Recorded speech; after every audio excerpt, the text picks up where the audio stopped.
very, very good job of overhauling exactly how this works. We've talked about GTA 6 a number of times, shocker, on the channel because it's probably going to be the biggest game of the decade, the year, whatever you want to call it. It probably fits that standard. It's going to be freaking massive. Current budget estimates are that when all is said and done, they may have spent about $3 billion on the game, and it's got a lot riding on it because of that. But as a result, it also has a very devoted fan base from GTA 5, from Red Dead 2, people that really, really want to see this game and really want to check it out. Like people that microanalyze every single little mini detail. And no group of GTA fans or Rockstar fans are as committed as the mapping project fans. These are, bear with me, these are a group of very ridiculously smart individuals who are piecing together the map of GTA 6 before it's even launched, using screenshots, a lot of trigonometry, some like wacky math, reference photo, all sorts of stuff to piece together the map. And they did this with Red Dead Redemption 2. They've done it with other games before, where they piece together what the map's going to look like based purely on the trailers. It's absolutely crazy. And in this video is from the one and only Jetro, and it features somebody whose video we just saw the other day, who you're about to see again, Salco505. Like this is gonna blow your mind. Okay, very, very good video. I'm gonna show it to you. Let's see what this is. This is them explaining how the mapping project works for GTA 6.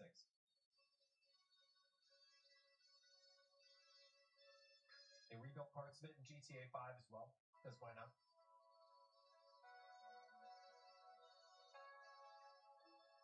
Back in December of 2023, I uploaded my original showcase of the GTA 6 mapping project, and back then it looked a little like this.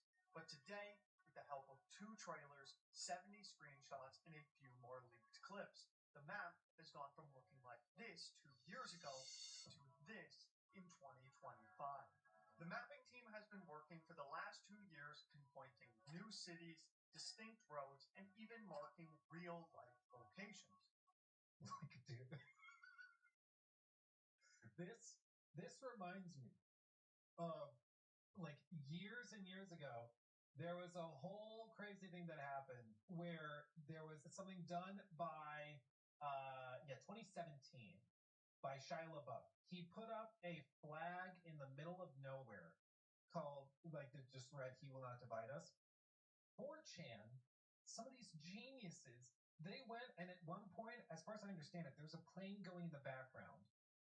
And so these madmen were able to do ridiculous math to track based on the time, the angle of the sun, what the cloud cover looked like, what type of plane it appeared to be, all of this stuff. They were able to figure out where this flag was and take it down and steal it. All that was provided was a webcam shot of this flag blowing in the wind. And they were able to figure out where it was based purely on, like, an airplane, air traffic star patterns, and having a local person honk their horns to track where it was once they started to pinpoint where it was. Absolutely crazy. Like, absolutely crazy. And this is like the same energy where it's just like, guys, they could have found Osama within 20 minutes. Like, bro, the level of just collective genius that can be applied when they decide to put their minds to something is absolutely mind-boggling. Absolutely mind-boggling. 4chan found a predator over one pic. Yeah, are you talking about the Mr. Swirly face thing? I saw a documentary on that, yeah. There's all sorts of insanity that can happen.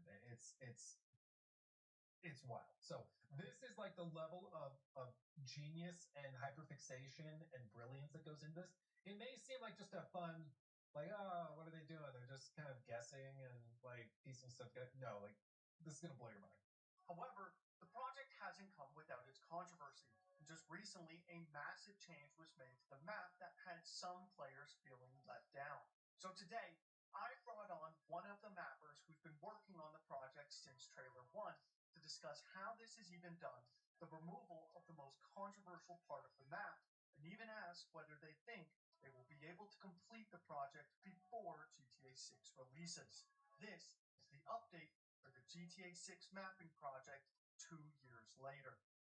Like, I would just love to know what the people inside Rockstar think of this. Like, I would just love to talk to them and be like, are you guys following this at all in development? Are you, like, seeing how close they are? And are you changing stuff just to mess with them? Like, you know?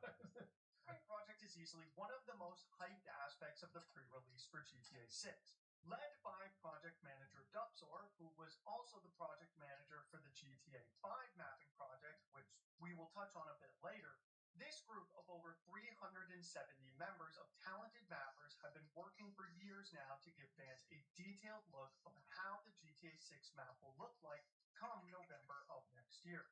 But you might be asking yourself, how is it that they are even able to do this? Well, who better to answer this than one of the mappers themselves, Sako505.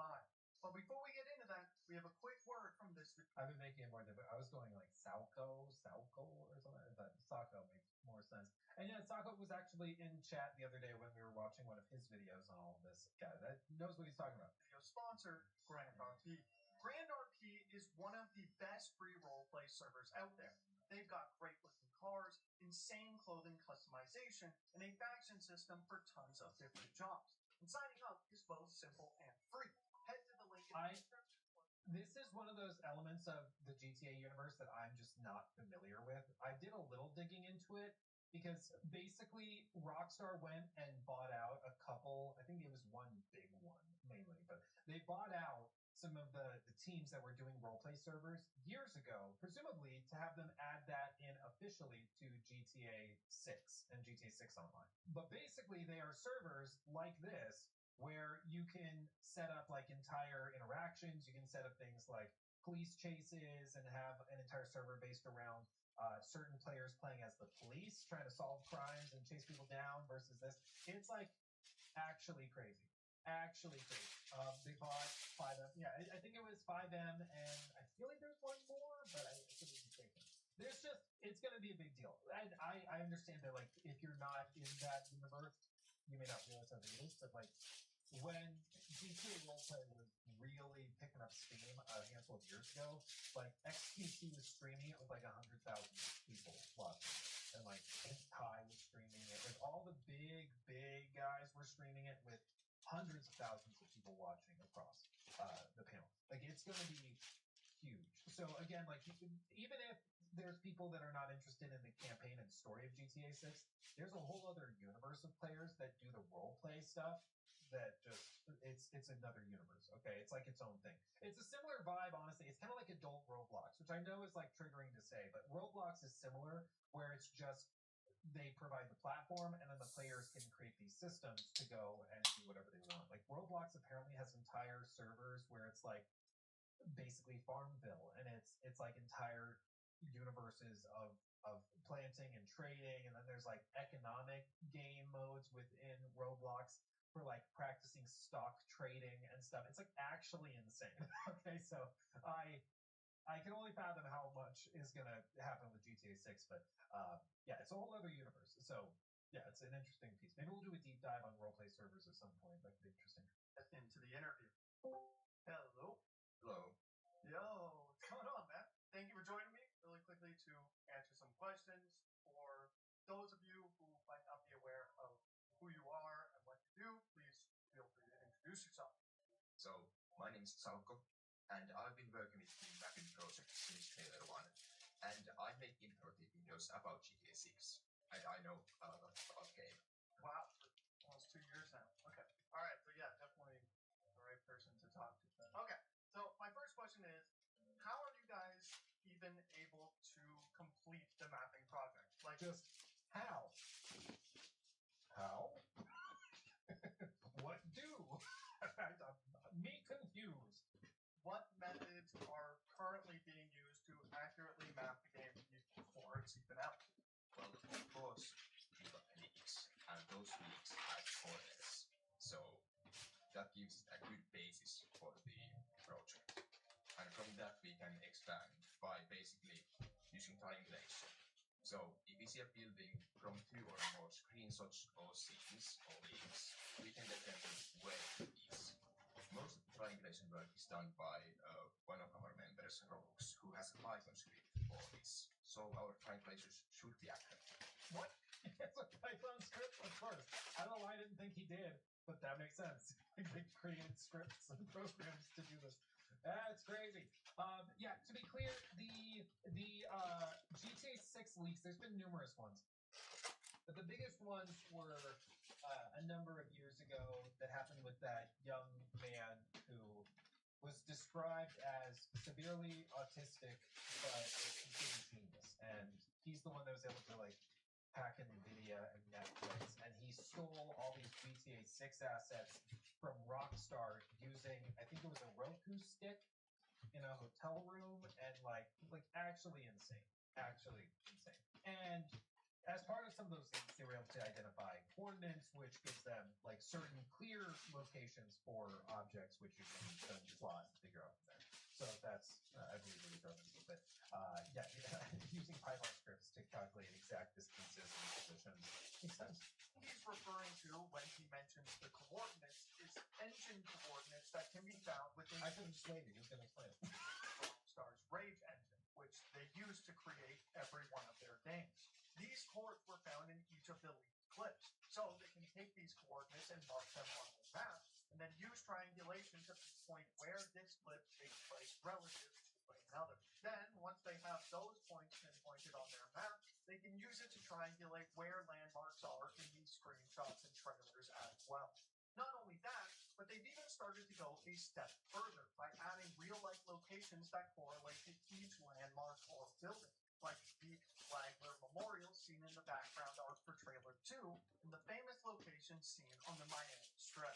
And thanks mostly to the 70 screenshots that Rockstar gave us with Trailer 2 as well, they have also been able to accurately map out the surrounding cities.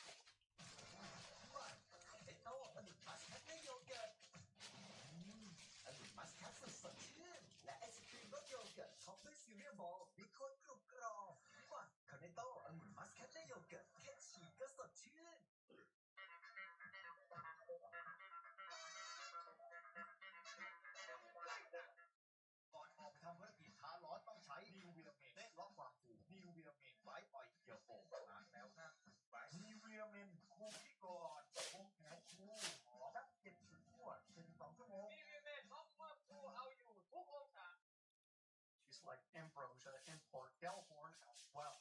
However, for all the time that I've been following this project, I have always wanted to know how much of the map they currently think is 100% confirmed and fully mapped out. And judging from the fact that they now use a map by Yanis instead of Dubsor's original, I figured that it was the perfect time to ask. In your opinion, what percentage would you currently say is Yanis's map correct? Is there a lot of facts to it? Is it mostly speculation? This is a difficult question because we mix speculation and confirmed things Into one in a map. weird way. Yeah, and in a weird way, inconsistently. Basically, anything that we map should be correct. And we do express uncertainty on the map with the use of colors. So red means that something is completely speculative, orange means less speculative, and gray means that something's basically confirmed. 30% of the map has been mapped accurately. So like 30% is 100% confirmed. We will see that in November. Yes, but 30%, like basically anything you see on the map that's gray is confirmed. That's good to know. I was wondering what the colors were referring to. It's absolutely mind-blowing. Yeah, 30%. Based on 2 trailers and screenshots. Yeah. We don't know how big the map will be, so it's hard to keep a percentage. Anything gray on the map is confirmed, anything red is unconfirmed, and all the green areas which are empty on the map, they are land which we know nothing exists on. So you're confident in that land mass, but you're not confident on what's on it, right? Like what buildings are around the area, what roads lead where, stuff like that. Yeah. Like mostly. Then on the coasts, of course, it gets speculative because we haven't seen them. And of course, the northern part of the map is completely speculative. So now, I've unfortunately, seen like nothing this about marking of color-coordinated areas is exactly what led the mappers to make a big decision regarding a highly debated section of the map. it. By taking a look at Yanis's map and Dubsor's old map, you can tell that there is one distinct difference between them both. That's the Panhandle side. The addition of the Panhandle has always been a highly debated section ever since it was originally added to the mapping project back in April of 2024. The mappers, and Dupsor especially, believed that although there were no leaks directly showing it, they thought that there was at least enough evidence to add it to the project. However, Dude, did you see? So they're looking at it based on like some of the specific in-game signage. So in real life, they of course have the Florida plate, which shows the Panhandle. Which I guess if you're not from the states, you're not know. It's called Panhandle. It looks like the handle of a pan. And it's this section up here. And so in real life, it's depicted on the signage. And here in the game, they found one of the signs somehow that shows the Panhandle as well. Seems to be the same number from the Doomsville sign. This one in motion, they also believe they can see it as well, which is crazy. This one, the rest of the map sign's totally made up, so why wouldn't the outlines be made up too, not a placeholder? Yeah, dude, the debate.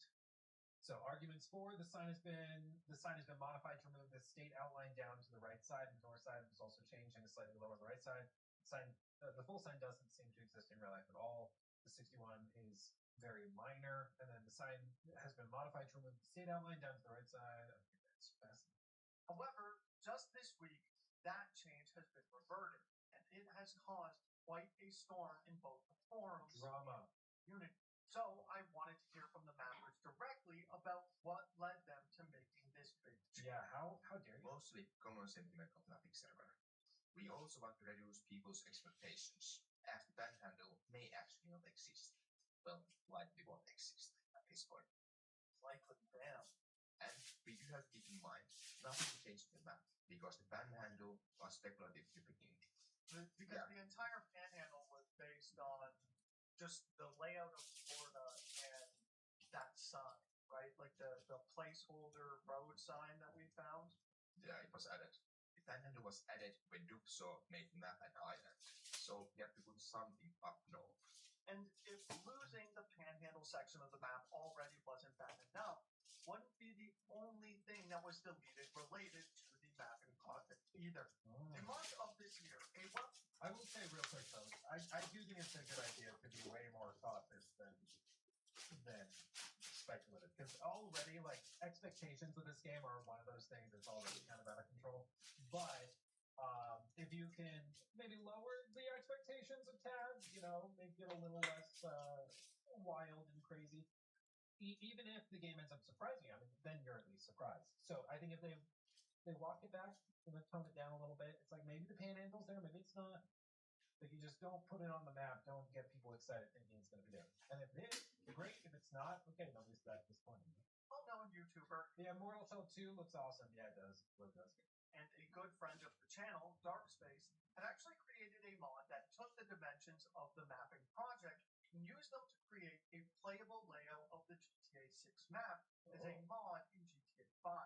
This mod gave players the ability to experience the sheer size of GTA 6 map within GTA 5, given that it's estimated that GTA 6's map is around 2.1 times the size of GTA 5's, which, for reference, is bigger than both GTA 4 and 5's map put together. This picture does a really good job. Because I was looking at this, and honestly, I was like, this almost seems like it's going to be smaller. Because I just think of Los Santos as being, like, so sprawling, and the streets are so dense and everything. But when it's put to this, and again, they know that this is the scale because of those coordinates that they got in those initial leaks. So they know that this is how it actually converts. That GTA 4 is up there. And so just the city portion of the game is going to be bigger than 4's map.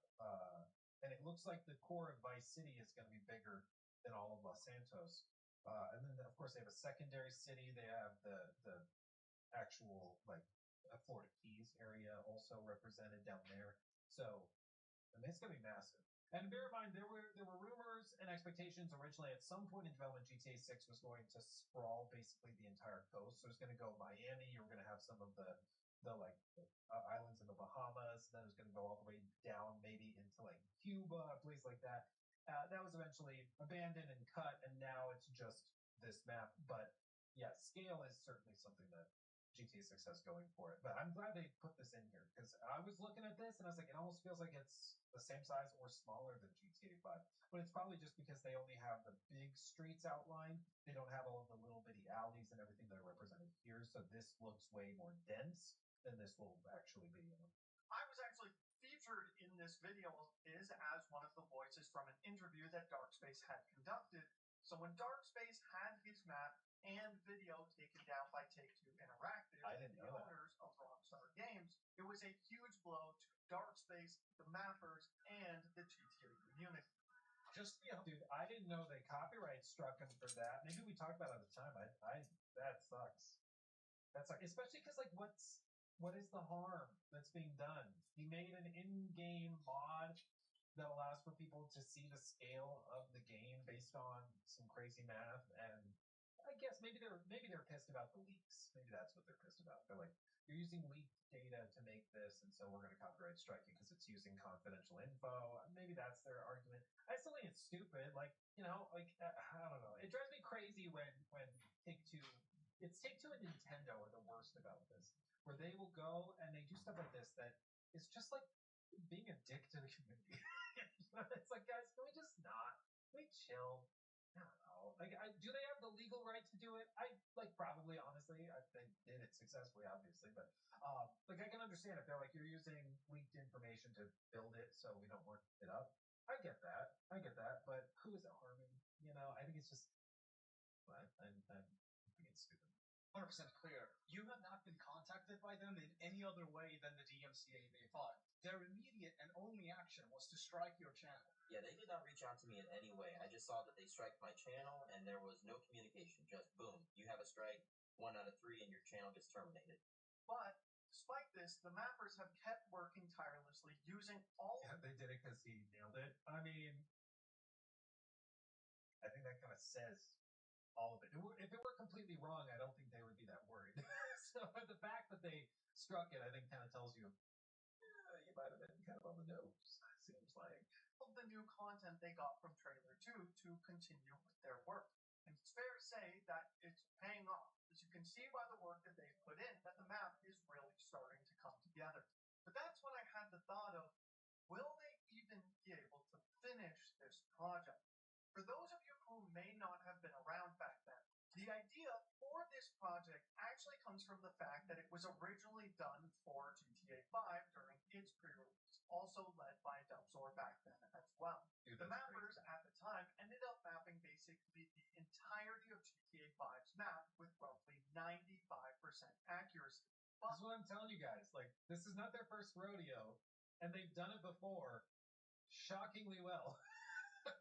Like, shockingly well. It's crazy. With being nearly double in size and scope, do the GTA 6 mappers think they will be able to complete the project this time around?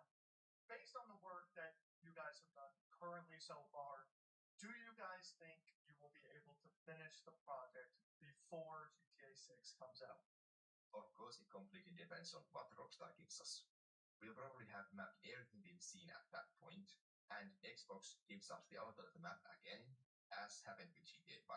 Sure, Vivid Habs gives us the outline of the map again. Oh, the outline of the map. Oh, I see. Oh, that's sneaky. On August 20, my camera's blocking it. On August 16th, 2013, the website Xbox360achievements.org leaked the list of 49 achievements, including 11 secret ones for GTA 5. And on it, they had the picture of the achievement and it had the outline of the map. So if this same thing happened with GTA 6, they'd be able to know whether or not there's a panhandle. Just based purely on the picture. That's crazy. Oops. that's an oopsie. And as happened with GTA 5, sure, we will have the map completely mapped at that point. It just completely depends on what we will get. As long as Rockstar keeps pumping out trailers, you guys are going to keep mapping. It's basically what I'm hearing. Yes. Sweet. Okay. Well, hey, Sango, thank you for answering my questions. All the people watching, his link is down below in the description if you want to go check out his channel and see his mapping updates. And thank you, and I hope you have a great day. Thank you for having me. So, Rockstar, you heard the man. Get to release in Trailer 3. The mappers need some more content. Thank you for watching. I hope you all enjoyed. Have a great day. I'll see you in the next one. That's crazy. That's crazy. It makes you appreciate PhD in Grand Theft Autology. Autology. Yeah, it's absolutely wild. But you know, the fan base is very passionate. They're very into it. And dude, they're freaking smart. It makes us all look stupid. I look at this stuff, I'm like,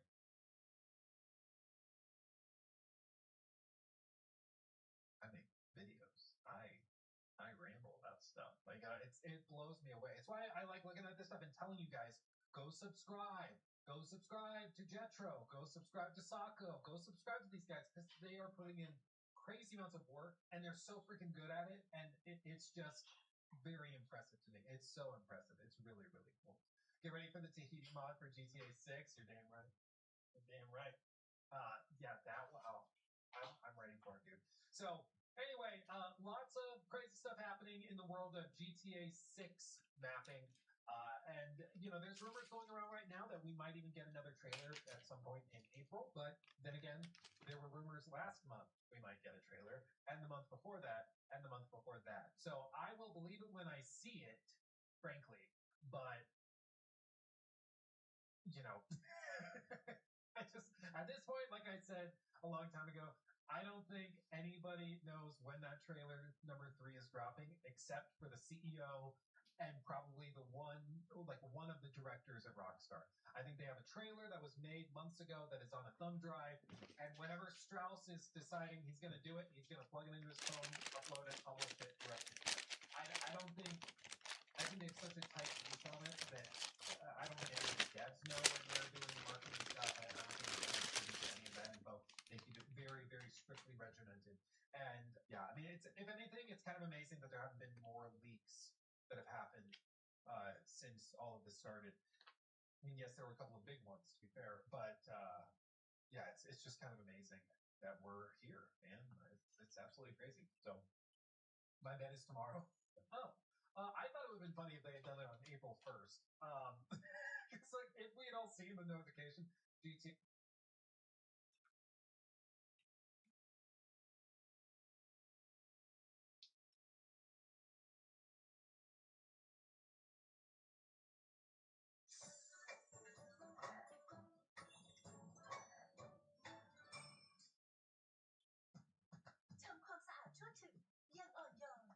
Join our Ruby หัวแปรงฟองเข้ากับรูปฟันจันทซีแม้แต่ซี่ที่เข้าถึงยากขจัดคราบทักได้ถึง 99.9% และปกป้องเหงื่อแปรงสีฟันไฟฟ้า Ruby IO.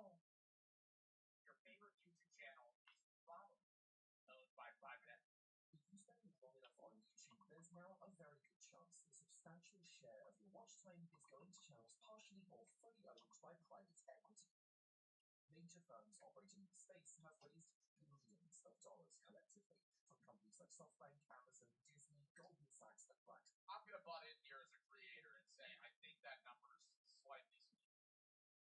Creators get reached out by private equity groups a lot, but the idea that the average YouTuber you watch is selling a portion of their channel to private equity is fairly inaccurate. Private equity groups will reach out to YouTubers and offer them lump sums of money for percentages of their revenue for periods of time. Some YouTubers take it, some don't. A lot never even get offers. Mr. Beast is one of those guys because Mr. Beast is one of the biggest YouTubers. He needs a lot of money for videos. So it's not absurd for a private equity group to go to Mr. Beast and go, hey, we'll give you $50 million up front for 20% of your channel's revenue for a year or 2 years. Have raised billions of dollars collectively from companies like SoftBank, Amazon, Disney, Goldman Sachs, and Blackstone, and they are using that money to acquire YouTube channels as strategic investments. According to my own analytics, where YouTube lets me see what my audience watches, some of these names should be familiar to you. Task and Purpose, Veritasium, Donut Media, Simple History, Fern, Fireshim, Economics. Fern is owned by private equity. Okay, but it's not the whole channel. Like, if most private equity groups are going to reach out to a creator for at most 50%. They'll do a half and half split a 1 to a 3 year term, and will own a percentage of your channel. Blamed Mentor, Pilot, Futurism, Astrum, The Drive, and History Hit have all publicly been acquired by private equity. Outside of the nerd corner of YouTube, some of the biggest names in the space, including Cocomelon, Colin and Samir, The Theorist, and Dude Perfect, have all... That doesn't really surprise me. The Theorists probably sold their channel, like sold 30% of their channel to private equity for like $100 million. Like, they had like 10 channels. That shit is food theorists, makeup theorists, fucking game theory. All those channels looped together probably sell for so much money. Dude Perfect as well. Also, all partially or completely been acquired. Dude Perfect, yeah. They don't have say, bro. I feel like the way not the way he's describing it, the way a lot of people perceive it is like, if a private equity group goes to a YouTuber like Dude Perfect and buys 30% of their channel, they have a say in their content. They don't have a say in anything. They don't do anything. They just own part of your channel. And realistically float a lot of that money to make, interest on it. Also, only the acquisitions that we know about because they chose to be upfront with their audience. There's no law requiring these. Yeah, it's not just YouTube shit. Private equity is something that's existed far before YouTube. Deals to be publicly disclosed, and as you'll soon see, there are some really good reasons why they might want to keep it quiet. So why is this a problem? It's easy to say that private equity is just inherently bad, and to be fair, it's had some problems. But that shouldn't be enough by itself. Instead, what you should know is why private equity firms have suddenly become so interested in YouTube channels. Because YouTube's the new meme. YouTube is the new way to make money in the social space. YouTube, it's usually slept on by how, like, the average user doesn't think about it, and they perceive YouTube separate from, like, Netflix, Hulu, HBO, and all those other places. YouTube deadass pulls business from Disney. YouTube pulls business from Netflix. YouTube pulls business from HBO. YouTube is such a big platform with so many creators that people will, on average, spend more time on YouTube than other fucking platforms combined. So people see that and go, this is the next thing. So they want to get in on it. And what this will likely mean for the future of the content that you watch. Big YouTube channels are really just businesses in the entertainment industry. Even completely independent creators still need to cover their own living expenses, and creating content does cost money. Film equipment, software, location shoots, perhaps a hired video editor, it all adds up. But those are usually, I think it needs to be noted, the average person taking, like, all YouTubers at some point could potentially get a private equity offer, but the average channel that's taking private equity deals are channels that have 10 editors, film cameras, and other shit. Ad incoming?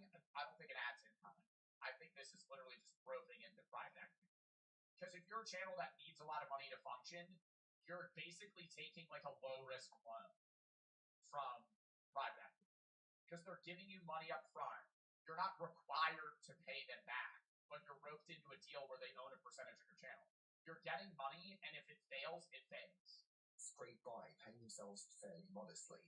And in the interest of transparency, even this channel, which now has over 70,000 subscribers, has lost money most months since I started it. Anyway, all of this can be fixed with scale. As creative brands grow, their revenue increases while their costs stay relatively stable. At a certain size, most of these channels can generate strong cash flows and predictable profits, which should make them desirable investable assets like any other business, right? Well, not exactly. These operations are incredibly risky, even by small to medium business standards.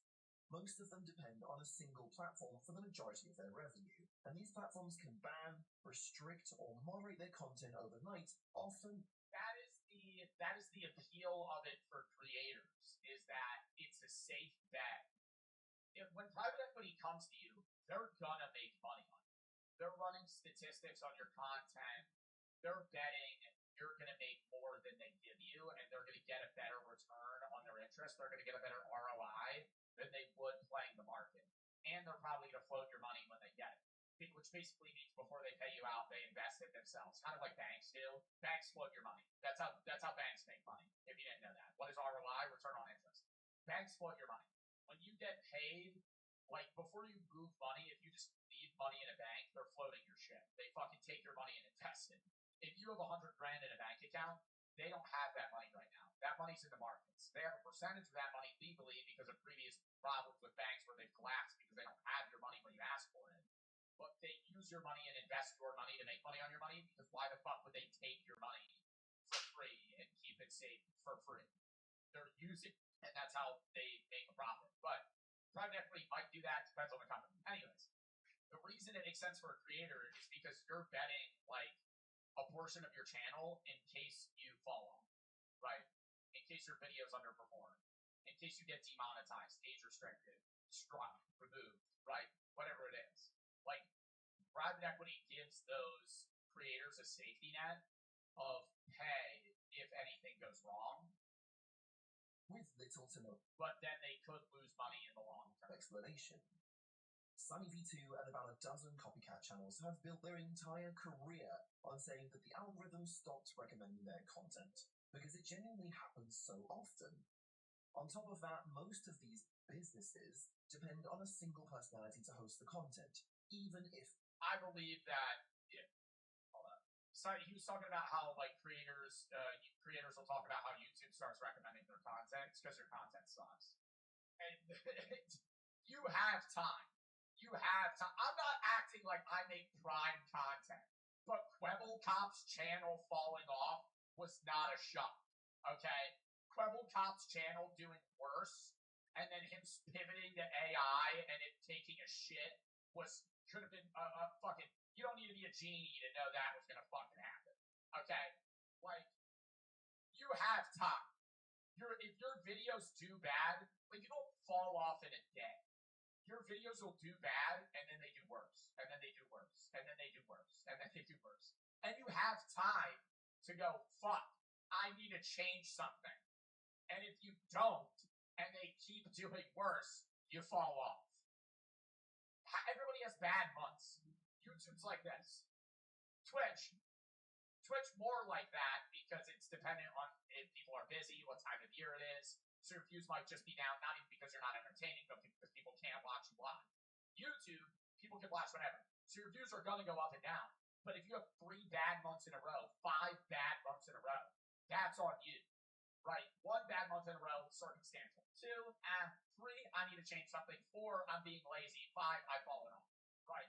Like, that's, and then you're just not changing your content. even if there's a large team working behind the scenes. Human beings, especially those that share their lives online, can get burnt out, get embroiled in controversies, or just fall out of favor with an audience that outgrows them. Typically, the wealthy investors and lenders that give money to private equity I firms think that's tend really, really true of, like, kid gaming channels. Minecraft YouTubers specifically. The majority of, like, Minecraft YouTubers fell off not because they weren't entertaining, but because their audience literally grew up and they didn't with them. That's what you want. You want to be Markiplier. Markiplier is like the Mount Rushmore of creators.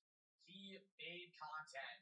His audience grew up with him, and he grew up with his audience, and fucking like aged and roped in new viewers at the same time.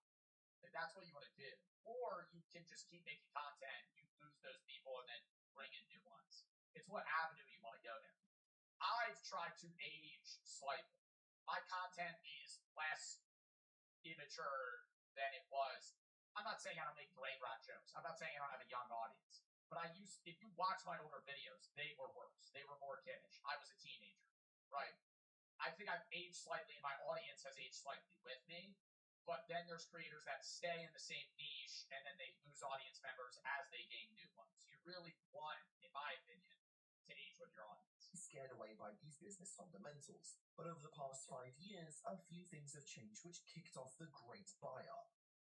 The first major change was that creators demonstrated their ability to scale their own brands to generate profits beyond sponsored segments, audience donations, and integrated platforms.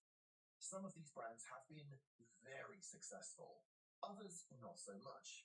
Even if Beast Burger and Didn't Prime failing? Prime Energy completely implode, they were a test case that showed that Yeah, but Prime was only doing so well because of the marketing as well. Prime did really well on marketing, but I'm pretty sure their sales have just been plummeting since they've been reducing their marketing. real brands can be launched. Is Mr. Beast Burger still open? I don't know. I don't know how Lunchly does either. I never know the sales numbers on that shit. I would assume Prime makes a decent bit of money still, but I don't know if they're like a profitable company. Through clowns on the internet. If that initial success could be paired with a private equity team that actually knew how to run a business, theoretically, then there would be some real money to be made. Another big push that's come from the fact that legacy media, which is large, centralized, rigid, and needs to be broadly appealing, is losing out to millions of individual creators who are flexible, can make content specifically targeted to particular audiences without worrying about tarnishing the reputation of a gigantic media company. These companies now have to fight for advertiser dollars, which are being split over more mediums than ever. Now, this trend is nothing new. Google has been the largest advertising platform in the world for more than a decade now. That's fucking right. Advertising dollars, digital media has skyrocketed that much. But another threat these legacy businesses are facing is the competition for talent. A lot of people would rather operate their own YouTube channel over working on something like an old-school TV show. Dude, you even see that with like modern, like even dudes like Animal Planet shit. Forrest Galante has his own YouTube channel. He doesn't fucking do TV shows anymore. Like nature documentary shit has moved to YouTube. Like stuff you would always assume will always be cable is no longer cable. Like they're just like, hey, I'm gonna make my own YouTube channel. I'll just do this instead. Like the Outdoor Boys. People watch the Outdoor Boys and Forrest Galante more than they watch fucking Discovery Channel. มิชลินมุ่งมั่นสร้างสรรค์นวัตกรรมเพื่อใช้บนถนนและไกลไปกว่านั้นด้วยการพัฒนา ทีนี้ก็จบทุกอย่างแรง ตั้นนี่ก็ชอบทูขนาดมองนี่ก็ชอบทู One of the central focuses of Netflix Q1 memo to their investors was reassurance that they are not having any problems finding advertisers, and they presented a better opportunity to creators to make their show through them rather than... Well, you know what it is too? Advertisers make more money in return on YouTube channels. If you're watching cable, they throw such a broad net at it, right? If you're watching a show, they don't know if you're the demographic they're looking for. They're just throwing it out there. There is such a difference in marketing value for creators in social media platforms comparable to modern old TV or even streaming services. Yeah, they know your profile, they might know the account and stuff that you watch, so they're able to market to you better. But like, it's so much easier to market products to you if you're doom scrolling TikTok, liking hyper niche videos about specific topics, travel places, products, things, games. They could fucking take all that info, compile a profile on you as an individual, and then sell you as a group to an ad company that's going to market those ads specifically to you. They're going to sell more, and they're going to sell them for higher value too. Same thing with YouTube channels. If you watch Joe Bartolozzi, if you watch Mr. Beast, you're a specific type of person. Even if you're much different than other people that watch the same person, you fit in a broad marketing category that casts a smaller net, which will have a higher turnover rate for advertisers than something like cable, where you're on Wheel of Fortune and they're just throwing out State Farm ads and random shit that's just getting shown to a million people, but only really matters to like 50,000. Than produce it independently. Other legacy companies have started taking a simpler approach. If you can't beat them, buy them. Even if the business case is not that strong, a company like Disney giving a few $1 million to a private equity firm that specializes in acquiring YouTube channels lets their executives say that they are prepared for the threat that new media presents. I wonder what Disney really has their foot in the door for buying YouTube channels. I wonder how they'd take that though. Like, the way that I've always understood and obviously seen it in my career, private equity always just owns a percentage of your ad revenue and in return makes some interest on it. I wonder if Disney, though, would want some sort of say in the channel. Because Disney, is a very controlling company. And they do they get done what they want you to do. So I wonder if Disney was ever going to a private equity group, if they would want to buy more than half of a channel so they can just tell you what to do. Appeasing shareholders is often a lot more important to senior management than making genuinely good business decisions, especially when an investment of a few $1 million is actually quite cheap. Before around 2020, old school media companies were still going about this in their own old school way.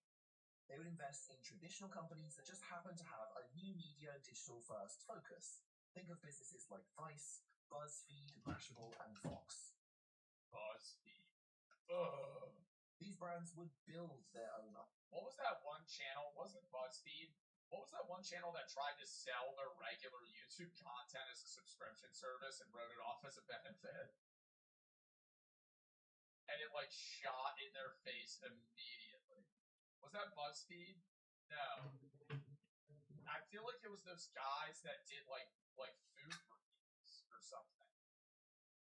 It wasn't BuzzFeed. They maybe made murder videos. Was it Watcher? I don't know.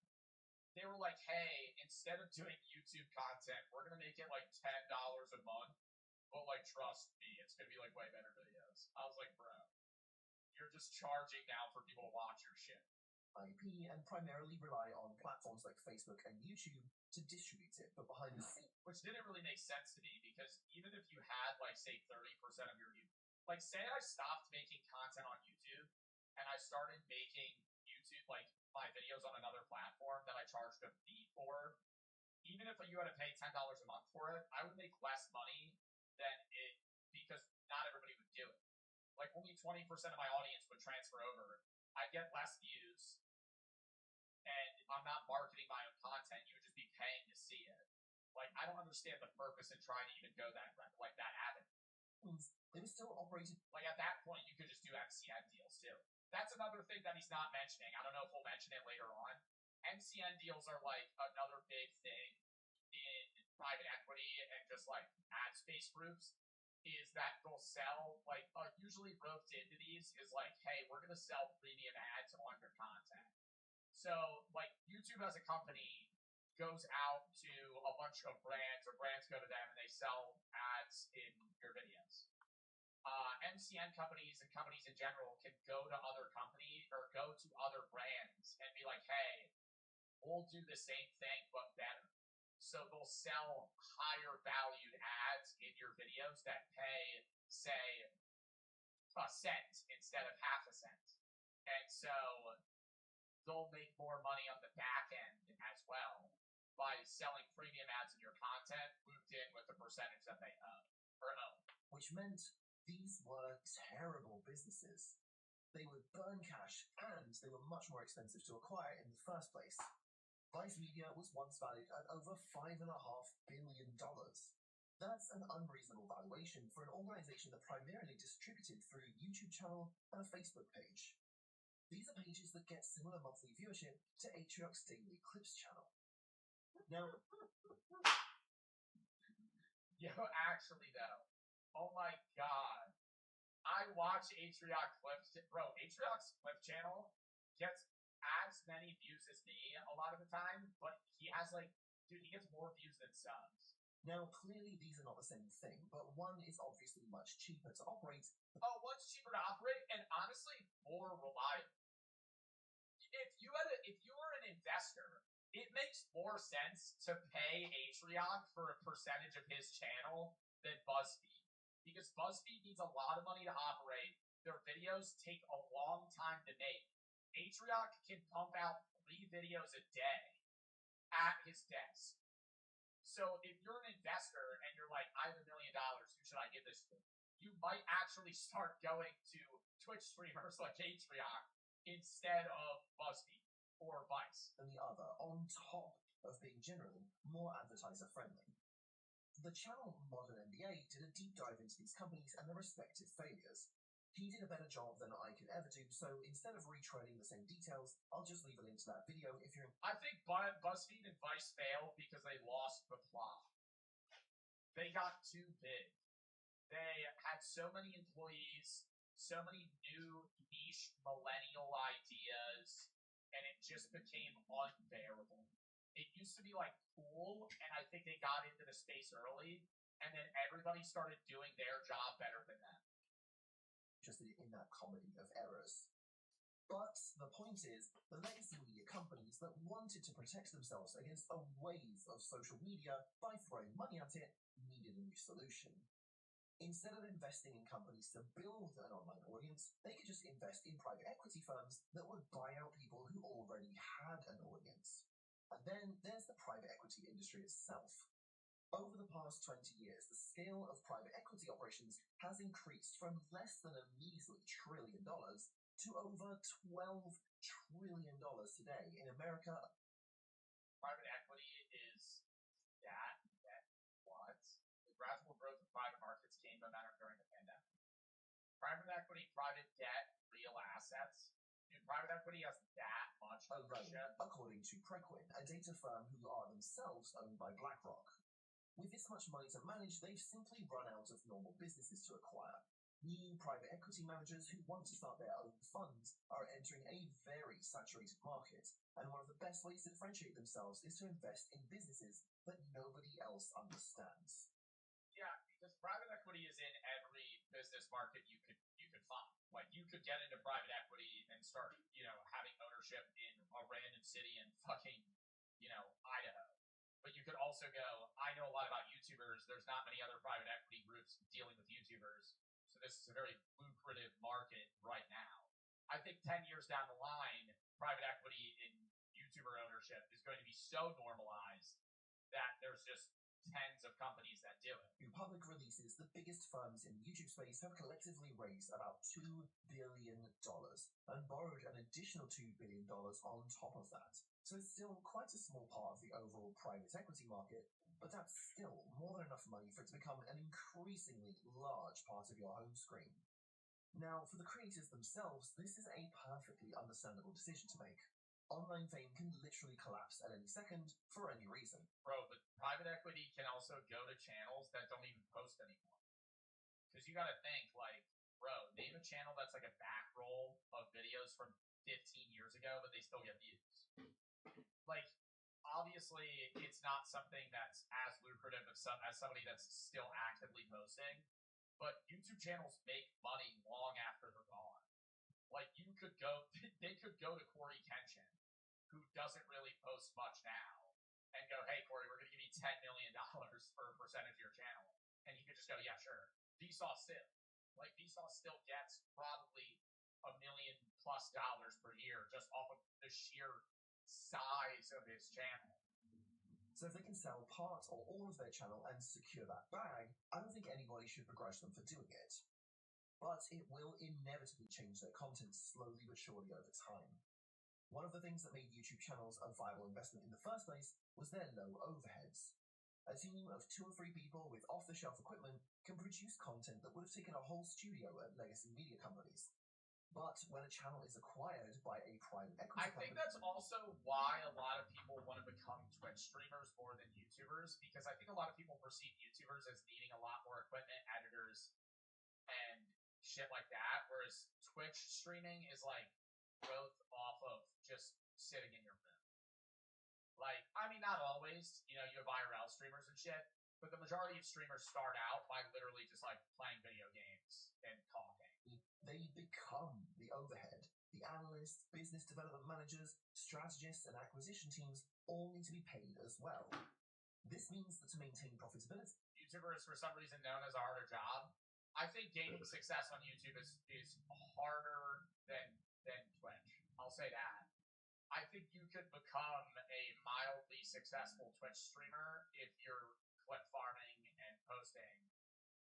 Meaning, I think you could have 100 viewers on Twitch, but the equivalent in pay would be 50k subs on YouTube with 10k views a video. You're probably not getting that. If you're a 100 viewer Twitch streamer, you could probably make an annual salary. But on YouTube, it's a lot harder to get that. I hard disagree. You're allowed to hard disagree. I think it depends on what channel you're going for. But I've seen a lot more, let's just put it this way. Acuvue Oasis One Day ชุ่มชื้นสบายตาตลอดวัน ด้วยเทคโนโลยีไฮโดรลักซ์ป้องกันรังสี UV บ้านไหนเป็นบ้านคะเด็กๆติดจอไม่ยอมวางใกล้ปิดเทอมแล้วพี่ก็จะมาแชร์วิธีให้เด็กๆห่างจอกันง่ายมากเอาอยู่ทุกวัยปิดเทอมนี้เราจะม่วนจอยไม่พึ่งจออีกบ้านกันค่ะเริ่มซัมเมอร์ด้วยผลไม้อร่อยๆแตงโมเจียไต้หวันฉ่ำมาก Most YouTubers that are successful could be successful streaming. There are a lot of Twitch streamers that have dead YouTube channels. There's less Twitch streamers than there are YouTubers, but I think that's because Twitch doesn't make as much money. I think if the money was here, there would be people here. I'm not saying the money's not here, but I'm saying YouTube makes way more money than Twitch. It's not even close. Like if you're a top 10 YouTuber, you make way more than any of the top 10 Twitch streamers. Not necessarily on sponsorship rev, but just off of raw income.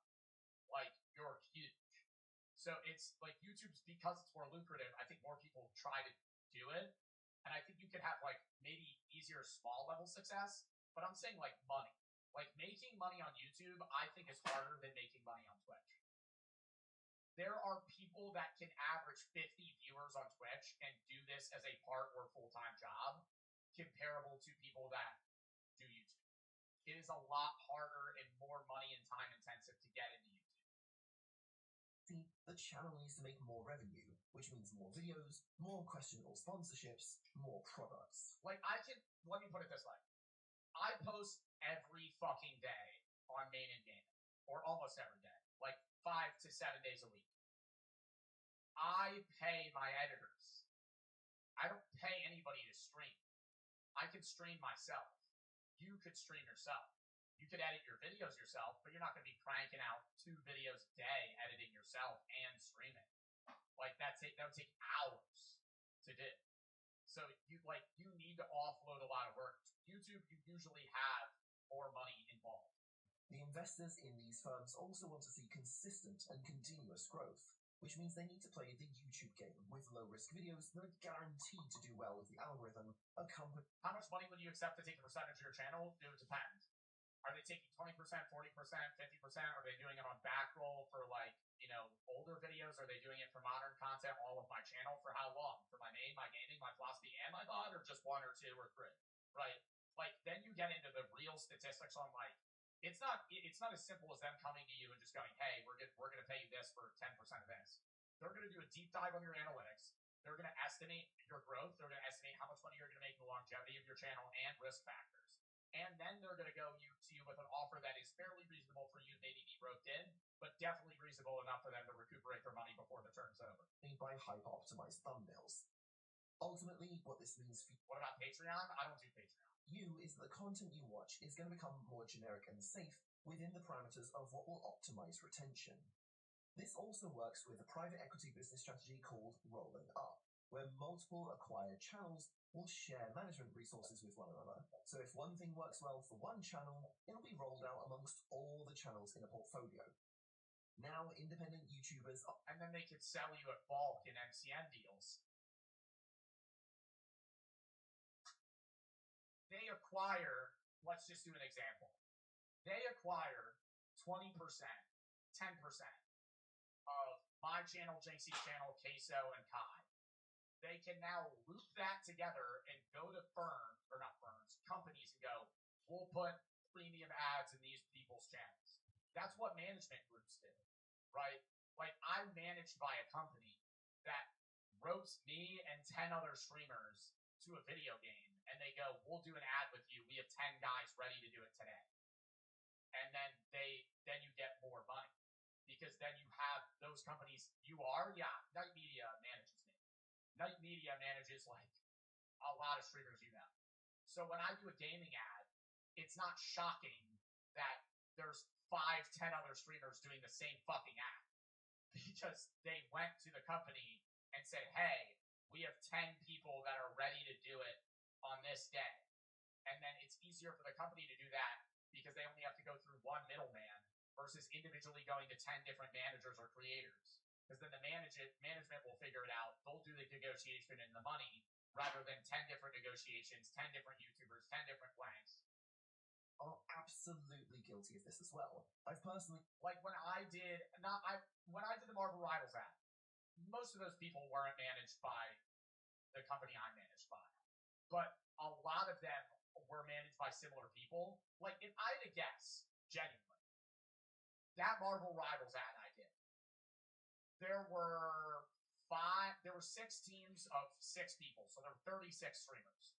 Of those 36 streamers, I would say 20 of them were probably managed by 4 different companies.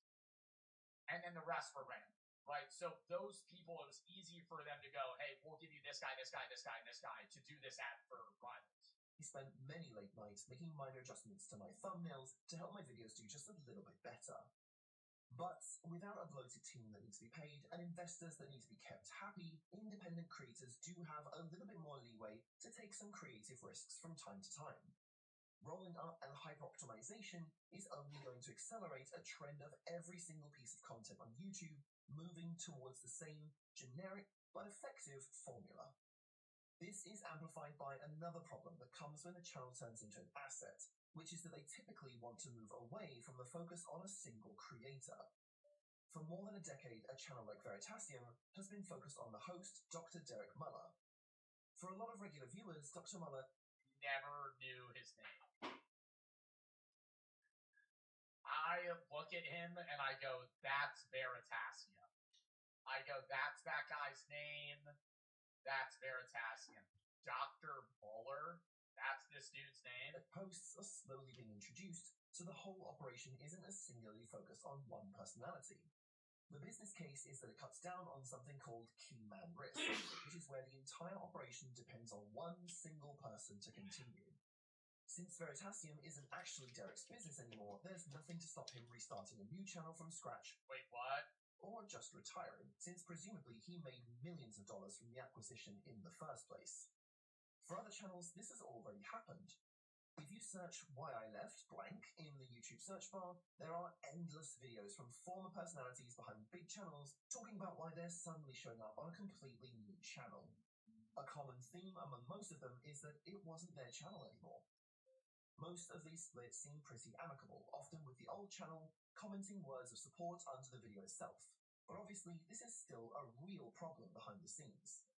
After losing their host, they lose more and more percentage of their channel, and then they lose creative input, and that's why they want to get the fuck out of there. It's because they don't control the channel a lot of these channels have suffered from reduced viewership, and people are far less likely to directly support channels through merch or paid memberships when they know it's really just a faceless investment firm on the other side of the transaction. That's true. As this industry matures, we're more likely to see more onerous, non-compete contracts from acquired channels and a continuation of a trend towards commercially viable, predictable, and safe content over the unique and creative content that made YouTube. I think he's wrong.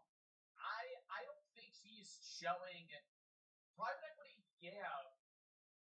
wants to acquire more YouTube channels, but I don't think they're doing it in a way of trying to control the content they create, rather just make money on YouTubers using like lump-based ownership to sell to advertisers and make interest on the money they give them.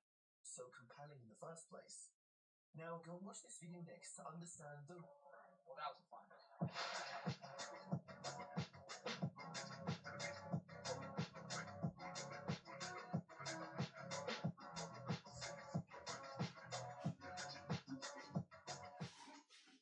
เรื่องเทนนิสกับร้อนแค่ไหนเนี่ยผมก็ไม่กลัวด้วยนีเวียเมนเซ็ตล็อกความผูกเอาอยู่ทุกองศาด้วยนีเวียเมนไบท์ออยล์เคลียร์โฟมหน้าคูลไบท์ไม่มันนาน8ชั่วโมงนีเวียเมนฟูลคิกโรออยล์ช่วยให้วงแขนคูลหอมแห้งสบายจักเย็นสุดขั้ว72ชั่วโมงไปหาลองกันได้เลยครับ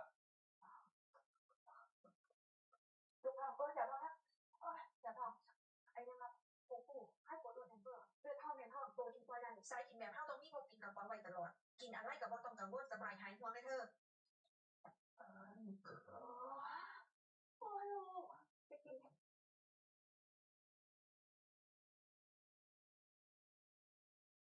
Black intellectuals are fucking idiots. Lock in. December 19th, 1978, Malcolm Caldwell, a professor at the University of London, boards a plane to Cambodia for a historic trip. It's an opportunity so rare that Caldwell and his friends hope that it could potentially change the world forever. 3 days later, Caldwell would die in one of the dumbest ways imaginable. And this Vending machine falls on him. is why intellectuals are I never understand how that happens. I feel like 90% of vending machine deaths have to be somebody shaking it. Because when does a vending machine just fall over? But that people die from that every year. 2 to 3 people in the US alone die from accidents involving vending machines. Maybe like unloading them, like if you're a worker and it falls on you. fucking idiots. Malcolm Caldwell was a consummate intellectual, and as we'll see, he was also a complete internal idiot. He spent his entire life studying Southeast Asian history and economic development. Well, I think intellectuals, like highly involved academic people, are some of the smartest people you're going to meet, but some of the dumbest people in terms of like everyday life.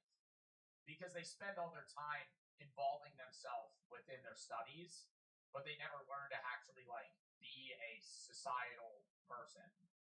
Like street smarts versus book smarts. The result, Caldwell became a staunch Marxist. Just to give you an idea, Caldwell visited North Korea in the 1960s, and he came away saying good things about it. So in communist revolutionaries 60s, and he came away saying good things about it.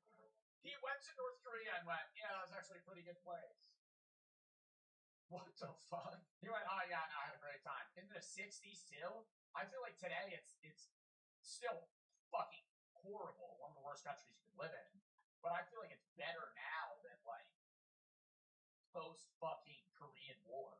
So when communist revolutionaries took control of Cambodia in 1974, Caldwell was enthusiastic.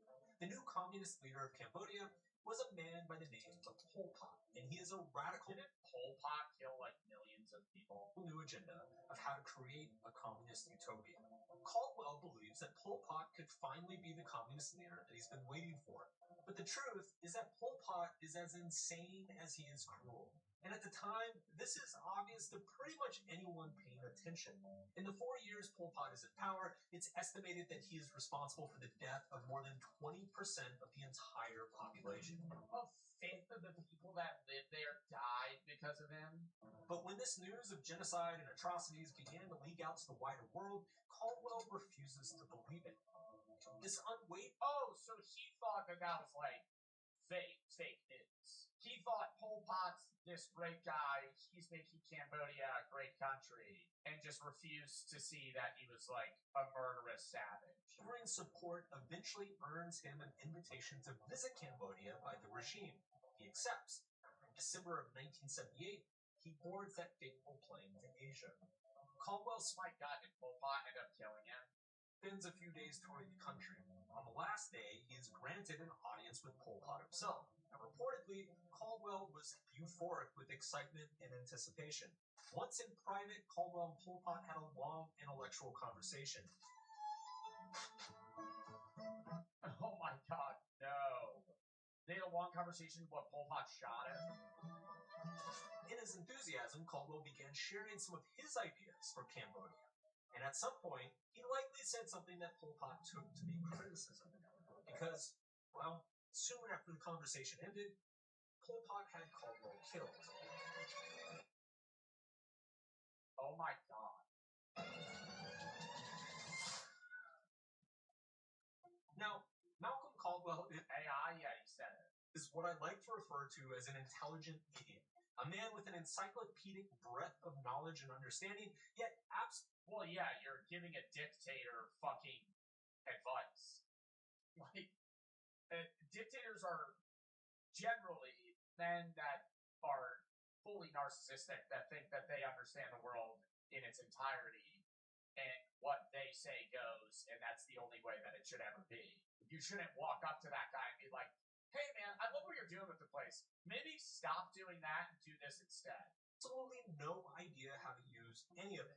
And that's what this video is about. Intelligent idiots. Because today's world seems to be full of them. And it's becoming a problem. Take the recent study that asked 30 behavioral scientists to predict which interventions would motivate people to go to the gym more often. Not only What interventions would motivate people to go to the gym more? Like, what things would motivate people? How do we get people to exercise? Social pressure. I don't know. The feeling, I think it becomes, I wouldn't, well, money, yeah. Money, caffeine, drugs, yeah, you could say, like, gifts like that. I think, like, social pressure in the effect that, like, it's become so normalized to not work out and be morbidly obese. It is very normal to do unhealthy things in the US. And even same thing with like drinking.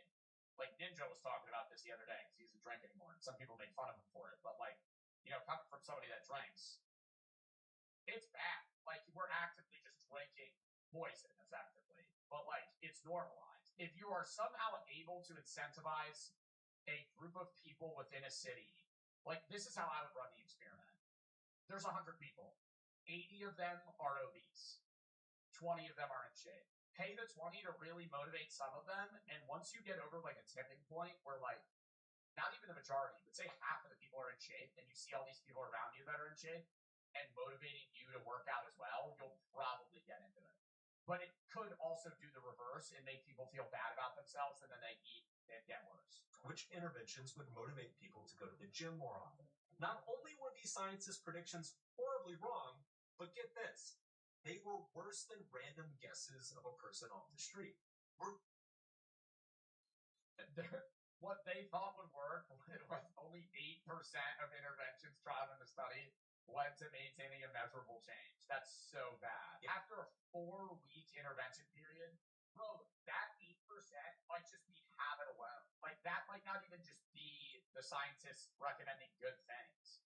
Because if you just get people to work out for 4 weeks, I would say a good percentage of them will just keep working out. Off the street. Or consider the fact that over 91% of fund managers cannot beat the market, despite the fact that the entire purpose of a hedge fund is to explicitly create better returns than the market. Or an ongoing 20-year study that has consistently found that 90% of professional wine tasters are no better in blind taste tests. I fucking believe that. Oh my god. What are they called? Sommelier? Sommelier? Fucking some shit. Wine experts. Oh, brother. When I did that wine review, they all taste the fucking same. They all taste the fucking same. A Pinot's a Pinot. Sauvignon Blanc is a Sauvignon Blanc. Cabernet's a Cabernet. There's minute differences, but when I see a fucking sommelier, whatever the fuck you say, however you say it, whenever they smell that shit, they're like, I'm getting a sense of pineapple, rhubarb. Brother, it smells like death. That's what wine smells like. It smells like sulfur. Sulfur and rotting grapes. Then random chance at identifying more expensive wine. What the hell is going on here? Well, to explain, we need to start in a very strange place. A president, a CEO, and a horribly unsuccessful war.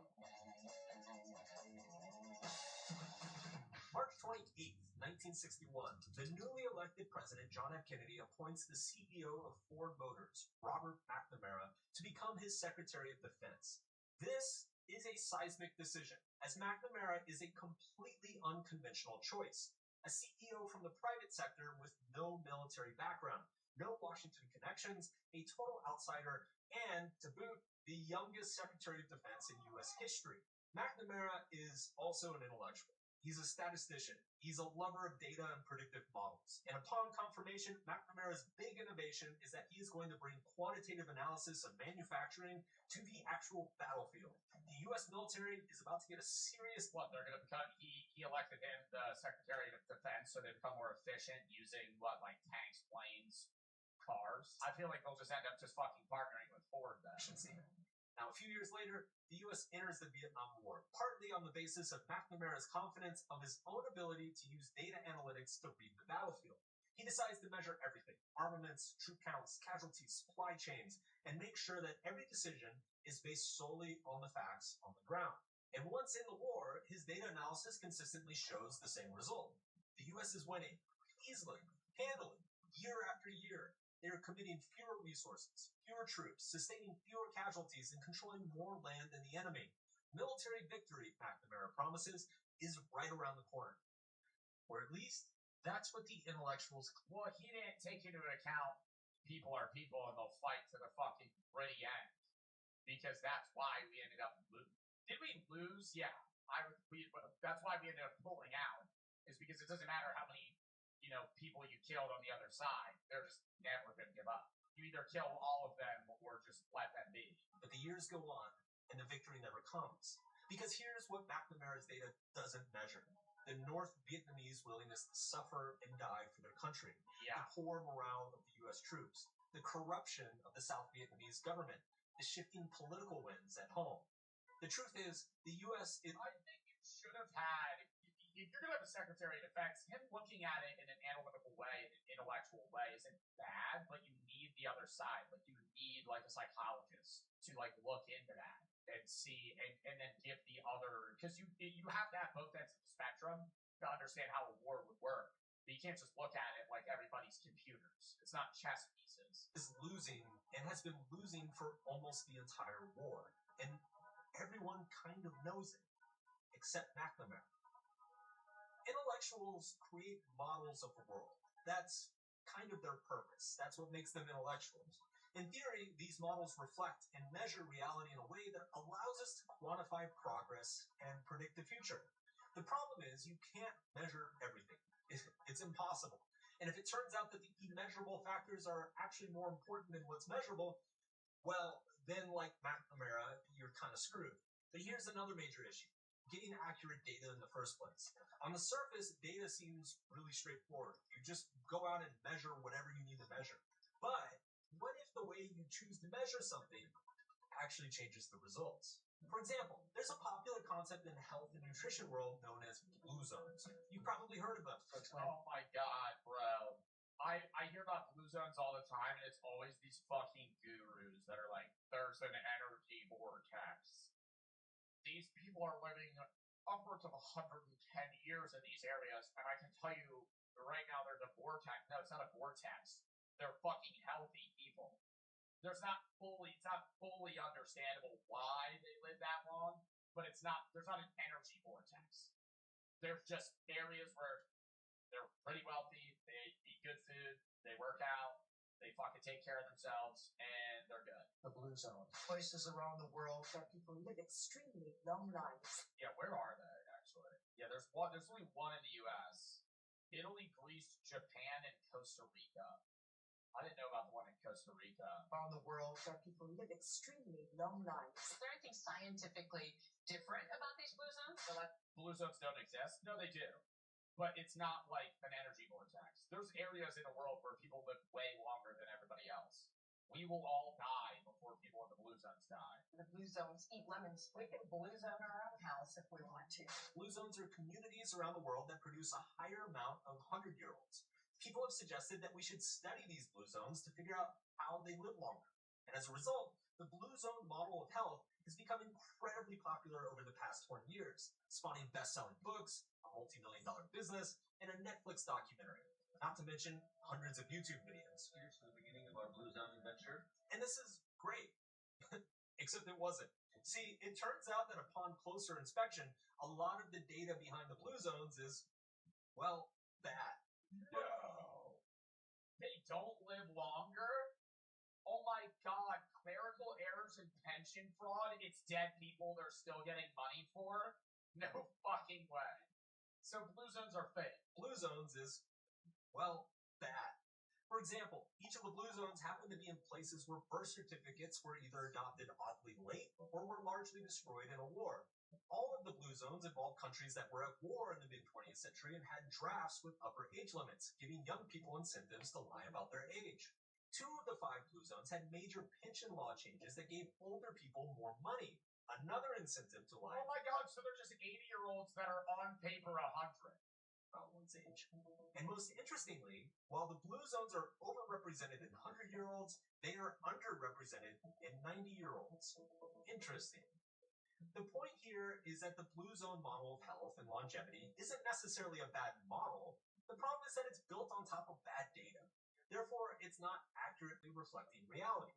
Yet, of course, nobody thinks about that. Netflix definitely didn't. But here's the real problem. Intellectuals forget that models are just models. Instead, they come to believe that their models are reality, and the consequences can be disastrous. Malcolm Caldwell spent 20 years studying Southeast Asian history and development. Just to die from his hero. He created a model of understanding that part of the world that was largely Marxist. Then, when he actually went to Southeast Asia and met an actual Marxist and tried to tell that Marxist all about his model, it didn't end so well.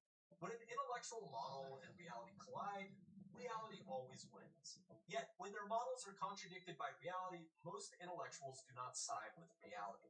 On the contrary, most intellectuals will double down on their models, and this is what makes them idiots. I wouldn't even say idiots, but I think it's more like you can't give up your life's work, you know?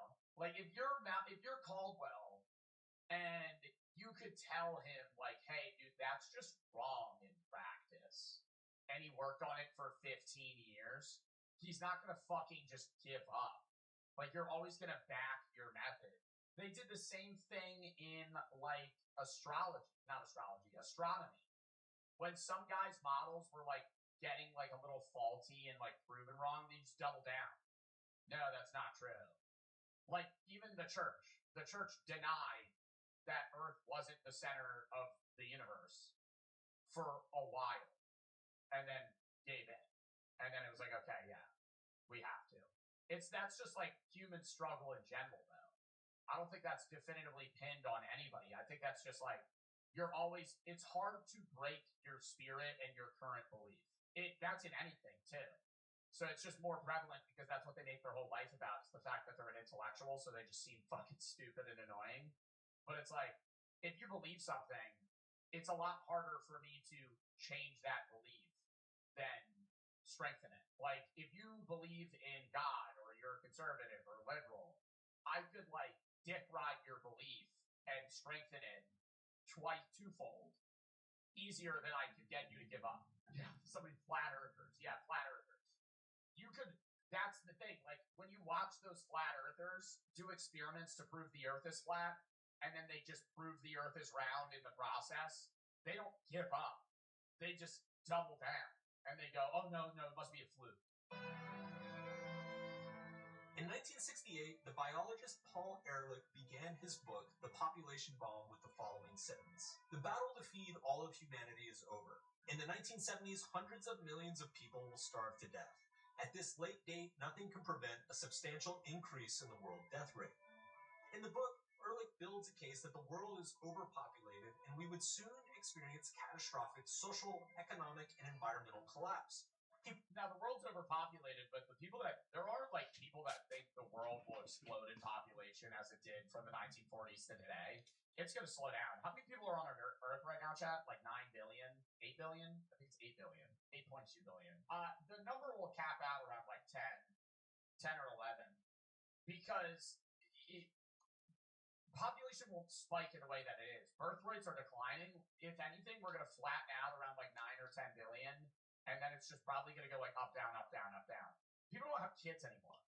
So, like, we're not going to have a massive, like, dying crisis where people are just, like, aren't sustained by food. People just stop having kids. In bad economic situations, a lot of the time, it depends by country as well. Because a lot of the countries that are growing are also poorer countries. But, like, richer countries that are in bad economic situations have kids less. And people just don't want to fuck anymore. Like, South Korea, the United States, we all have, like, below average birth rates. China, Japan's really bad. Japan is, like, all old people. Why? Nobody wants to have kids anymore. I don't know. I mean, there's a variety of reasons, but our birth rate's lower than it needs to be.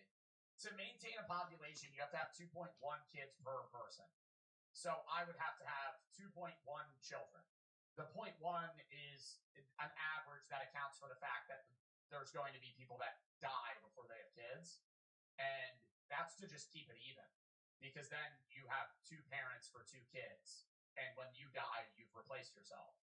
To increase a population, you have to have 3 kids per person or more. And most countries have like 1.6 birth rate by country. It's really high in some areas. The highest place right now is Chad, 5.94. The average woman is having almost 6 kids. Where is the worst? I think it's South Korea. Oh, no, it's not. It's Macau, which is in China. 0.69. Hong Kong, China's 0.74. South Korea's 0.75. So the average woman in South Korea isn't even having a kid. Like, not one kid. That all marine life would die by 1980. That over 1 billion people would die due to famine by 1990. And that England would no longer exist by the year 2000. We're very close to a worldwide plague that could kill virtually everybody. The book was a massive hit, and it inspired political and social movements across the world.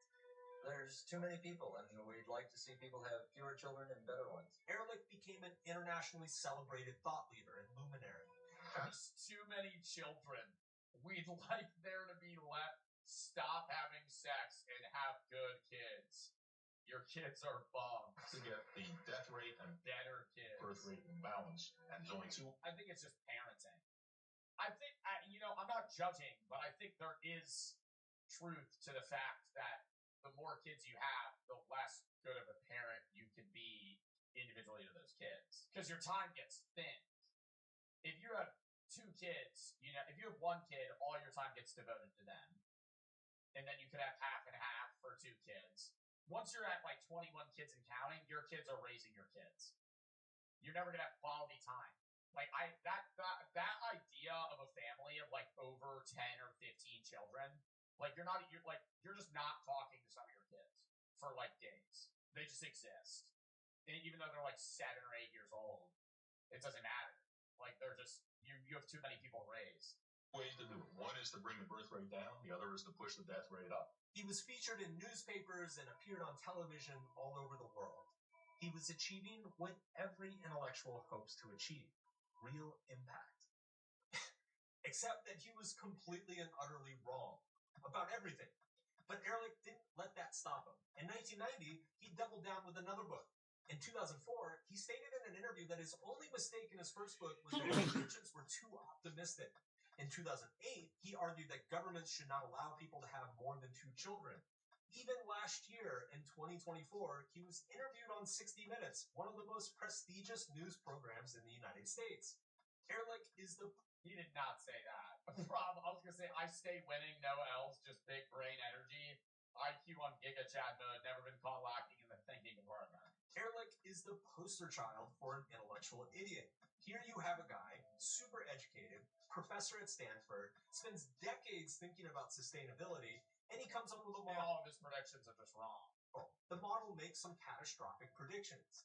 He is then rewarded for the model. He's told he's a genius. He's a visionary. Oh my god, he's saving the planet and humanity and the baby seals. Oh my god, the baby seals. He gets paid for this model. He wins awards for this model. He becomes world famous for this model. But reality eventually makes a fool of every model. And the intellectuals who cling to their models in the face of reality become idiots. Idiots don't update their views about the world when new information comes out. Idiots try to... Yeah, get it done, brother. Yeah, get it over here. Gotta get out of it. Idiots try to shut down. Fucking asshat, dude. Oh my god. Brother. Being a part of the KKK, are you fucking kidding me? Idiots will look at something plain and obvious and claim that it's actually really complicated, you see? Because if you factor the binomial of the quantum rate of the social construct and divide by 0, you'll discover, just like Plato once said, that what is right if only what is right is left, and what's left is alleviates the burden of the proletariat to the liberation of all peoples, even under God, whatever ever hate. Look, the world is a scary and unpredictable place. It is human nature to... Well, I think there has to be a balance, too. Just intellectually, like he mentioned Plato. A lot of those philosophers drive themselves fucking crazy. Because I think there's like an even balance with philosophy and life. And a lot of you guys, because I got a philosophy degree, are like, hey, Joe, I'm worried about death, I'm worried about this. You can't like dwell on one topic too long, regardless of what it is. Philosophically, intellectually, because it's going to fucking eat you alive. Because you're never going to be able to fully understand it. Whether it's with, like, intellectual, predictions involved with communism and Pol Pot, or, like, religious predictions, world predictions, when you're going to die, what the meaning of life is. Like, you have to you have to have a balance in your life of like living in the simulation and then being an intellectual and taking a step back and analyzing it. Because if all you do is analyze, you never live, and then you actually are always wrong in your analytics. Because you can't analyze anything. You need to live. I think just living's bad. I think just analyzing's bad. I think you need a mixture of the both. Brave some model to give it some sense of predictability. But the real problem is that our models of reality also give us an identity and a sense of belonging. I mean, look at these fucking nitwits. Do you think this is really about climate change? No. These are empty, angry human beings, desperate for needing some sort of purpose. I think being a part of climate change and doing things to actually show good is better than just like walking up to a bunch of art museums and covering them in paint and being like, the walruses are dying. Don't raise money for fucking animal conservation, you fucking idiot. Like, dude, those people piss me off so much.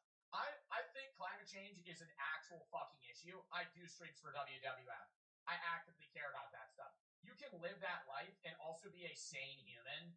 They envelop every single aspect of their being into one specific thing that they care about, and then it's like nothing else matters. For their lives to mean something in the face of the void. And their apocalyptic climate change model has done. What is this doing? Like, this is just being a hindrance. You could argue this actually makes the climate worse for the things that are going to need to be done to clean this up. And the waste of materials that are needed to fix the fact that you're now spray painting a building orange. Not for them. But we all have to be careful. Because the fact that our models give our lives a sense of meaning means that all of us are... And it makes people hate you. Like, it's the same thing with, like, that, I would say that vegan teacher. There's so many vegans that are so good at, like, making you want to be vegan. But if you, like, sit there and hound people, they're never going to change. One of the biggest things about changing somebody's perspective is getting them to arrive at your opinion on their own. Question them and give them that sense of, like, I arrived at this myself, I'm smart, this is my discovery, and they'll agree with you. When I sit here and I argue with some of you guys about certain perspectives, I'm not trying to change your opinion. I just want to say, I think you're fucking wrong, and here's why. If I actually wanted to change somebody's opinion, I would sit here and I would question you to a way that I would get you to arrive at that opinion. And I've done that on stream sometimes where I try to change people's perspectives by giving my own insight in a way that doesn't come off as brutish or attacking, right? And that's how you actually get people to change what they think. If you want people to care about climate change, don't sit there and fucking spray paint buildings orange and be like, you don't care about the animals. The sea's dying, right? That matters, but the way that you're doing it is wrong. Susceptible to becoming idiots if we're not careful. And this is how we prevent that. How to not be an idiot. You get a lot of information from the internet. That's great, because you can be conscious of what you're consuming and choose whether to learn more about a topic or not. But the fact that you are choosing which models to adopt and believe in for yourself means that you are an intellectual now. And as an intellectual, you are never far from turning into an idiot. All this... Yeah, you need to look at shit that you don't like. You need to have disagreements. I think that's one of the biggest downsides and upsides of social media as well, is it gives you communities where people can feel a part of something, but it also segments you out of actual reality where you're going to have to live with people that just don't like you. Alternative media, if I can call it that, has a kind of paradox to it. On the one hand, it is great at exposing the disconnect between the intellectual elite and the actual on-the-ground reality of millions of people. Idiots like Malcolm Caldwell can now be spotted a mile away on Twitter before they even have a chance to get shot in the face by a communist. But there is something more subtle happening as well, and it concerns me deeply. On the internet, the models of the world that travel the furthest are not the most accurate, but the most attention-grabbing. Less intelligent. Well, can I ask one? The news too. If you're good at clickbait and good at marketing, your opinion is seen as more valuable. Marketing is effectively what makes or breaks success of, I would say, most people. And just and yourself. I'm not the most entertaining influencer in the world by far. I have more viewers than people that are more entertaining than me. I market myself better than them. That's like, it's the same thing. I always say there's people that are really entertaining. There's people that can be the best Twitch streamers. They're not good at marketing. It's the same thing with like opinions and politics and news stations where they push stories that are going to get the most clicks rather than the ones that actually matter. Not to say that they never show things that matter. It's more so just like you're always going to see an individual bias out, overblown opinion, because if they say it just bland and generic, you're not going to watch it. That's why like all TikTok news stations, like that one British guy, I love it. But he always goes, "This is fucking crazy." He doesn't sound like that. That's more like Jason's.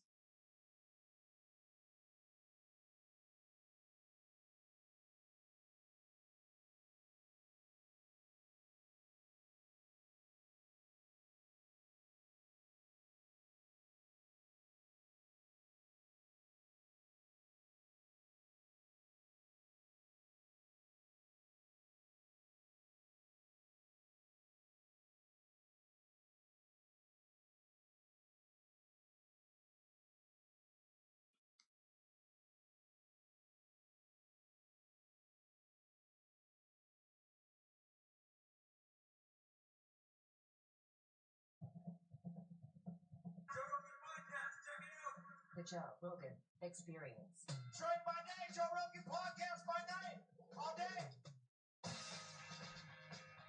All right, we're rolling. Good thing, sir. There we go. One of the things I wanted to talk to you about, I wanted to play this, but we decided we shouldn't play it because it could get copyright strike, and we don't want to get the episode. We don't want anybody to have any sort of way to get it down. Sure. But it was the episode of you when you were on The View. And I think it was 2015 or 2006, like when you were running for president. Right. And you got introduced as our friend Donald Trump. That's right. Whoopi Goldberg gives you a big hug and a kiss. Joy Behar gives you a big hug. Barbara Walters gives you a big hug. They all loved you. They were all talking about how you might be conservative in your financial positions, but you're very liberal socially. They were talking about you as such a favorable light. The audience was cheering. And then you actually started winning in the polls, and then the machine started working towards you. Yeah. But there's probably no one in history that I've ever seen that's been attacked the way you've been attacked, and the way they've done it, so coordinated and systematically. When you see those same people in the past, very favorable to you, like Oprah, when you were on Oprah's show, she was encouraging you. Last week I did one of her last shows, I think maybe Thursday or Friday. That was a big deal being on Oprah's show, the last one. And I was like one of the last shows in that final week. And I said, boy, we've come a long way since then. What was it like?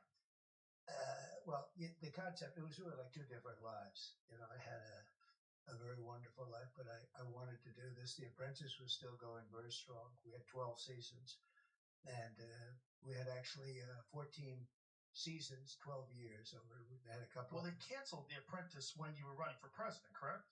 No, they had Arnold Schwarzenegger do it. I was involved in that, and I had enough of it, and we did great. It was doing great, but they wanted me to stay. They all came to see me. They said, we're going to give you a contract. They wanted to extend my contract. Mark Burnett is a great guy. Then they wanted to extend the contract. Mark said, you're crazy. Don't run. No. Nobody gives up prime time, they said. You know, it's one of those little things, which is probably true.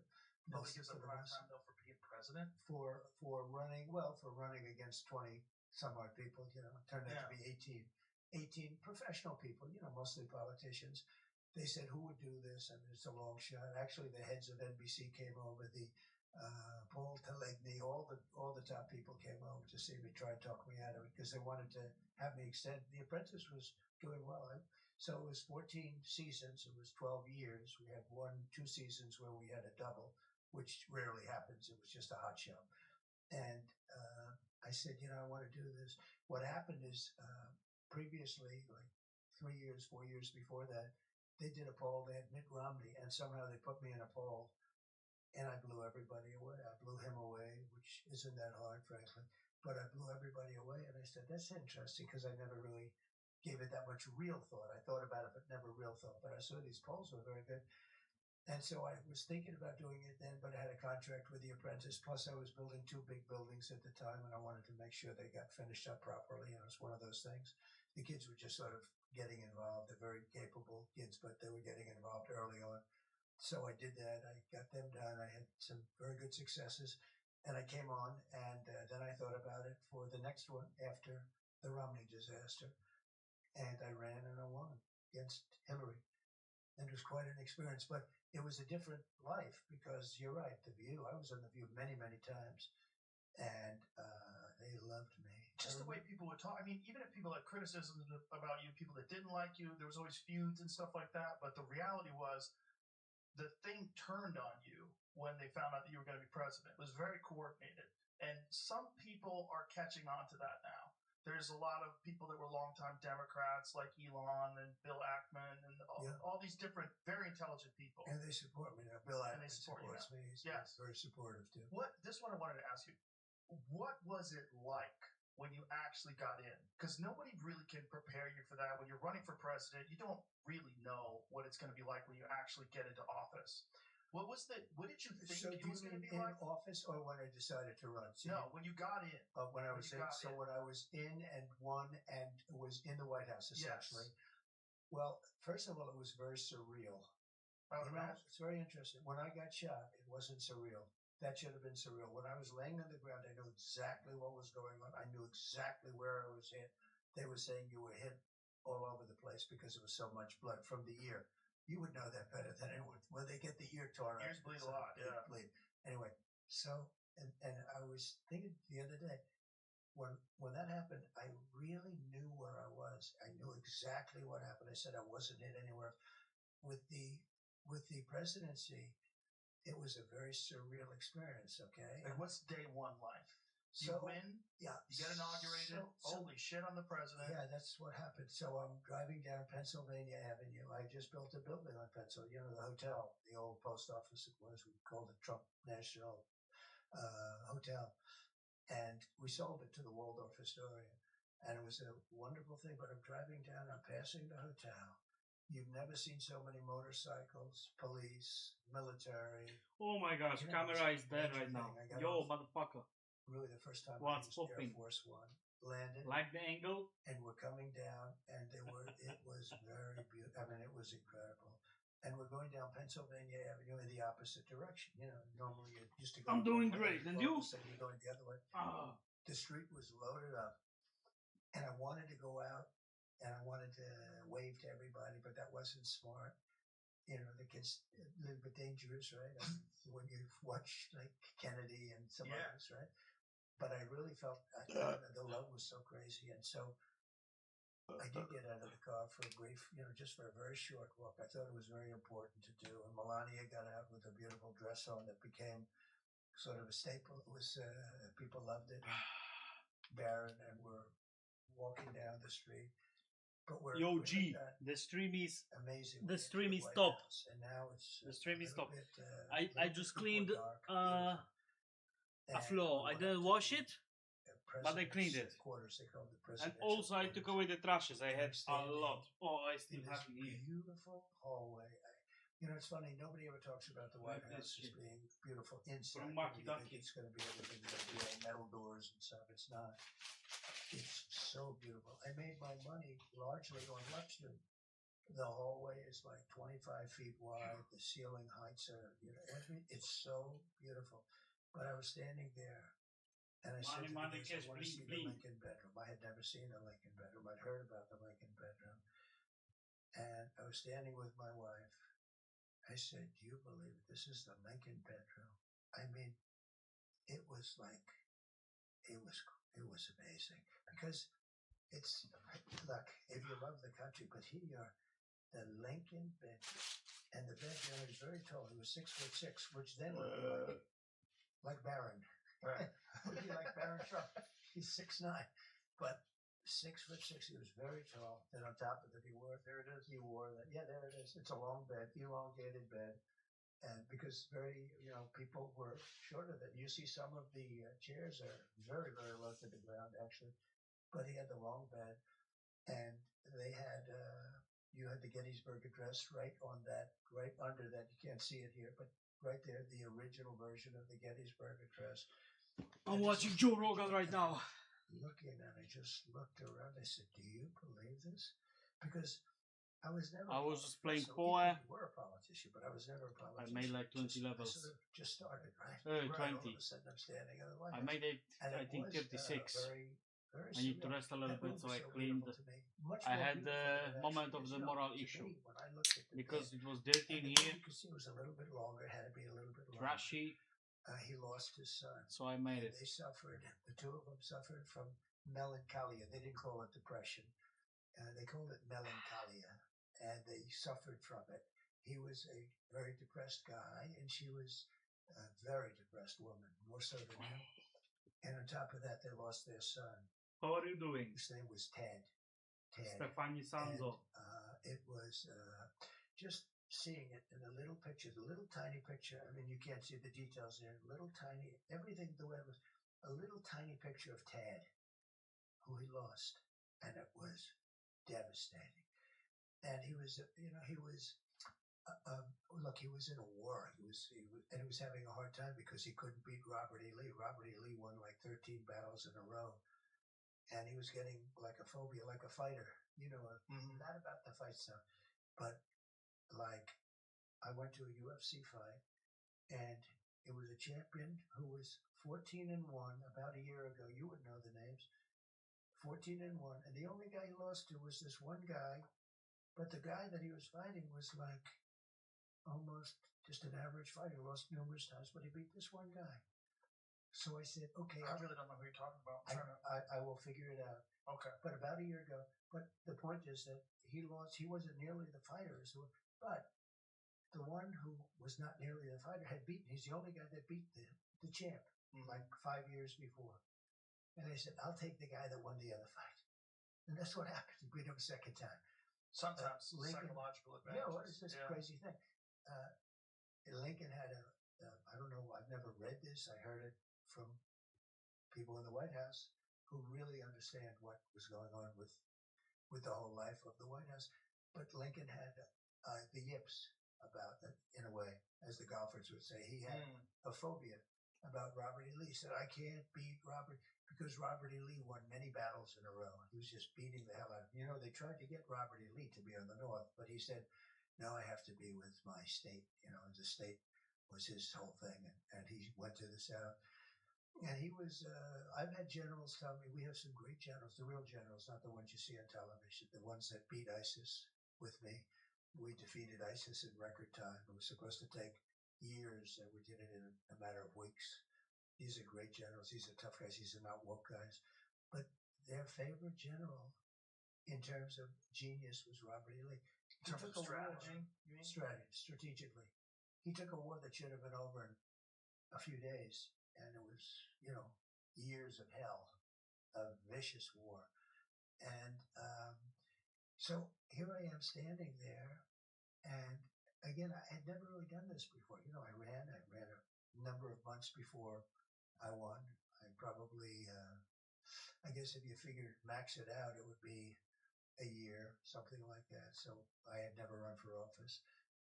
And I did well. I mean, I went into debates. We had 18 people, including me, and then slowly but surely they started to disappear. We had debates, good debates. Everyone's aware of all this stuff. But what I want to get to is, what was the experience once you got inside? What did you think it was going to be like in terms of, your ability to govern? Yeah. This is your first experience governing anything. You've never been a governor. You've never been a mayor. Private sector. Business. Yeah. But now all of a sudden you're inside the White House. The biggest thing was just that first moment of being in this really hallowed place to me. It was surreal. It was beyond. To me, that was the experience. It was a surreal experience. And then with time, that wears off. With time, it becomes, your place where you stay. And I was doing a lot of, I had two things that I really focused on: governing the country and survival. Because from the moment I won, before I got to office, all of a sudden, they came down. I mean, nobody has ever been treated that way. And you see that. I mean, you see where in the Washington Post very early on, they said, well, now the impeachment stuff starts. And it did. I mean, it literally started from the beginning. So I had survival and run the nation. I had a combination. Most people don't have the survival. They get in. What did you expect, though, in terms of, like, once you got inside, you had to appoint all these people? Yeah. Like, how many appointments did you have to make? Well, you have actually 10,000 appointments. Now, they're different. You know, you have big ones, and then they appoint 100 people and 200 people. But the president really is involved with approximately 10,000 appointments. So you'll appoint a secretary of state, and he or she will appoint a lot of people. So it's a lot. But in terms of major ones, you probably have like 100, but they're big ones. Treasury, state, military. And how did you know who to appoint? Well, I didn't. I had no experience. You have to understand, Jim. So I was there 17 times in Washington, and I never stayed over. According to the press, which I think is probably right, over the years, I was only there 17 times. I never stayed over. So now I'm sitting there, I'm saying, this place is gorgeous, but, you know, I don't know anybody. It's like you know, you go to certain areas and other areas, they may be great. Washington was great. Washington's not so great right now. We got to fix it. We got to make it better. A very dangerous place, very badly maintained place. We're going to make it great. We're going to make it better. We're going to bring it back. But I wasn't a Washington guy. I was a New York guy. I was a New York builder, and I built buildings in New York, and I knew that whole world, but I didn't know the Washington world too well. And all of a sudden, you're supposed to be appointing top people. So what did you think it was going to be like? Versus, like, did you have any ideas of what it was going to be like, and what was different? Well, I was always involved in politics, but usually from the standpoint of a donor. I was a donor. You know, I was a big donor. I gave money to politicians. I enjoyed politics. Mostly Democrats, right? Both, really, pretty much both. I have actually pictures of Ronald Reagan and me when I was very young. You were a Democrat till, like, what year? I was a Democrat. I could get you the exact, but the early 90s, I switched over eventually. Actually, they had a reform party. I was thinking about doing that for a little while, but then fortunately I didn't because it's very hard. You know, it's a two-party system. And anytime you hear third party, I know you like RFK Jr. and so do I. He's a fantastic guy. I do, but I thought that being an independent was nonsense. It doesn't work. It doesn't work because even if you do great, you're not going to get Congress. In other words, you need now to say, okay, now I'll get half of Congress. They're never going to vote for you. So even if you got there, which is very hard, and I know how you feel about Bobby, and I feel the same way, and he's now with us. But it doesn't. It's pure and simple. It's a two-party system. Right. And somebody, I won't mention his name, but somebody spent $250 million trying to get the nomination as a Reform Party candidate or whatever. And they got just nowhere. You get eaten. You just get eaten. The system eats you alive. Right. So it was really somebody that not only was new to Washington, but was new to politics. So in the office of the presidency, over the years, all those presidents, you've had 92% were politicians and 8% were generals. General Eisenhower, General Washington, right? General George Washington. You had generals. So it's 8% no admirals, 8% generals, and 92% politicians. You know, they're politicians and they go on. So they never had a business guy, or they never had a guy that wasn't elected to an office. They were all like Ronald Reagan he was a movie actor, but he became the governor of California for, I think, 2 terms, and then he ran. So you never had a thing like this. But in terms of me, and sometimes I'd use it as an excuse, and I don't like having excuses actually, but I'd use it as an excuse. I had to rely on people that I respected or liked, but that I didn't know that well because I didn't know them that well. Some of those people I campaigned against because, you know, when you have 18 people, we had mostly politicians running in the election, you know, running in the primaries. And they got knocked out one by one, but I got to like some of them. Some of them I didn't like at all. I don't like them now. And I'd rely on them and I'd rely on other people. So all of a sudden, people would come in, I'd like to recommend so-and-so to be Secretary of State. And I'd have 3-4 people recommend. One thing I can tell you, everybody wants the position. Of course. No, but sometimes I'll hear a lot of people don't want to work with Trump because Trump is tough to work with, etc. let me tell you, everybody wants to be any one of these positions. They die for it. Of course. Now they don't want to be known. I mean, there's a particular guy in New York, primarily, very big, very successful, very strong, very political. Although he's not a politician, he'd give anything to be Secretary of State. But if they ask him, no, I don't think I would do it. But in the meantime, begging for it. Okay, begging. They all, I believe you. Everybody wants it. But what I wanted to by get the to, way, no matter what you do, but it's very dangerous to pick somebody outside of a politician because a politician's been basically vetted for years. right? You pick a business guy, and they've never been vetted at all, and they're the head of a big company or something, but they've never been vetted. You know nothing about his personal life. You know nothing about where he's been. When you put him in, it's a little bit dangerous because all of a sudden they get checked up, and you hear things that you say, "Wow, this is not going to work out too well." So it's very dangerous. Picking people that are outside of politics is somewhat dangerous. So you're kind of stuck in a position where you have to pick established people. And then the problem with established people is established people are already indoctrinated into the system. And they're stiffs in many cases. Stiffs. They're survivors. I find that, what do you mean by stiffs? When you say stiffs? A stiff, they don't have nothing. They have nothing. Or they're smart and survive. One little thing. So there was a congressman years before I ran, and I was very close to him. And I needed a license on something, and he was very important in getting the license. But it was a little bit controversial, the license, this particular thing that was being licensed. But I was close to this guy and helped him and everything else. And I went to him, I said, "I'd like to have your help." And he said, "Let me take a look at it." I said, "Ooh, that's not too good. But I really hope you can help." Anyway, he tapped me along for a long period of time and ultimately didn't do it. And I said, "You are a stiff. You could have done this thing so easy, etc." But it was controversial. He was in Congress for many years, like 28 years. And there's a reason when somebody's there for 28 years, you got to be sort of smart. Right. You have A all the survivor. scandals. And I realized he was a survivor.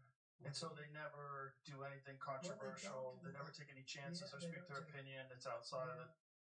Yeah. And yet I don't disrespect him for it. So I actually respected the guy more in a certain way. I said, because he did survive. You know what? He's been there like for 28 years, and he made it through. A lot of people don't make it through. It's a good way for non-exceptional people to survive. Well, it is. Yeah. I mean, it certainly is. So you're in there. You have 10,000 appointments you have to make. So you're getting advice from people. And at what point in time did you have a moment in time where you realized these are bad choices? Like some of these people I shouldn't have had in there. Oh yeah, I think so. The one question that you'll ask me, that I think you'll ask me, that people seem to ask, and I always come up with the same answer. The one mistake, because I had a lot of success, great economy, great everything. Everything was great. The military, we rebuilt it, biggest tax cuts in history, all the stuff we did. We had a great presidency. 3 Supreme Court justices. Most people get none. You pick them young. This way they're there for 50 years, right? So, even if a president is there for 8 years, oftentimes they never have a chance. I had 3. It was sort of the luck of the draw. But I will say that it always comes back to the same answer. The biggest mistake I made was I picked some people. I picked some great people, but you don't think about that. I picked some people that I shouldn't have picked. I picked a few people that I shouldn't have picked. And neocons? Yeah, neocons, or bad people, or disloyal people, or people that were just people bad. That were into them. Yes, people got bad advice. Yeah, you're reading about them a little bit today. A guy like Kelly, who was a bully, but a weak person. You know more about bullies than anybody probably around because you deal in a certain sport where the bullies are exposed very quickly. Yeah. But he's bad. Bolton was an idiot, but he was great for me because I'd go in with a guy like a John Bolton. John Bolton. A friend of mine called me up. I was picking Bolton, and he's a very smart guy. His name is Bill Ruffin. He's a very rich guy from Las Vegas. He's a great card player. He doesn't play cards, but he's a great card. He's just a natural. Got poker sense, right? Good old poker sense.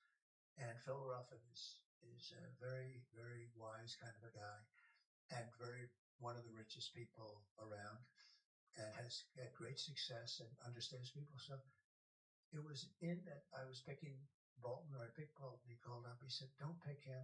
Why? He's a bad guy." Now he wasn't in politics at all. He's in various businesses. He said, "He's a bad guy. He's just. It always works out bad with that guy." And I said, "Oh man, I wish you told me this 2 weeks ago. I already hired him. You know, he's here." And yo, motherfucker, how you doing? But he was. I just made a feeling. He's a nut job. Feeling of my face. Every time I had to deal with a country, I'm gonna take this shit away. Whack job standing behind me. Keep the gold tones. Trump's Bang. going to go to war with us. He was with Bush when they went stupidly into the Middle East. They should have never done it. I used to say it as a civilian. So I always got more publicity than other people. And it wasn't like I was trying. In fact, I don't know exactly why. Maybe you can tell me why. Oh, I can definitely tell you. You said a lot of wild shit. Maybe. You said a lot of wild shit, and then CNN. My fucking slime, what you saying, boy? Shit make you much more popular. Yeah. And they boost you in the polls because people were tired of someone talking in this bullshit pre-prepared When you're back on Smite, politician lingo. thanks. And even if they didn't agree with you, That's they at least knew kickboxing shorts. whoever that guy is, that's him. That's really him. When you see It's way certain easier. people I talk, also certain have people in the public stiffed eye, ones, you don't know. but right now I don't You use have it no because I idea. gained like It's 10 very kilos. difficult to know. And you see them in 5 years ago I was conversations, fitting they in have them. these pre-planned answers, They're they like, say you know, everything, it's very like rehearsed. jujitsu, You never really get the beginning stiffed. of it. So What- I one like of the those, beautiful I things like about those you stiffs is because that you freeball. always Like, with you the get out, kicks, you do these bang! huge events, I have and you're just easy. talking, and you're making. We've Way highlighted better. on the show many times where when he did this Biden impression where he's walking around, he doesn't know what he's doing. It's funny. It's stand up. It's funny stuff. But it's like you Smite? and you're making fun Damn, of man. I don't know. I was so pissed off on Smite last time. Like when you said I was so pissed off on Smite. You would not believe. But it's like that kind of stuff was unheard Because of as a politician. when I was playing in Smite, And shit. You know, it's funny. You need. at When least I was the playing in average Smite, in my times, when you're doing this we had a lot of players, This is a very dangerous business. and it was quite easier to play. Right now, when most of the people go out from, and being a firefighter or being a cop, it's the most dangerous business. they log out from the Smite, and the pool of players is way smaller. So way more professionals are in Smite right now. So I'm pissed off because back in the days, I was in the gold in, I think, not even 1 month when I was playing Smite. Right now, after 1 month, I was in bronze on the down level. They would try to figure out some way to blame you. If there was a tax on, if Biden got shot in here, we would have never. Of course, I can teach you. What you would like to learn? Wait a second. Let's take the water. Let's take the water.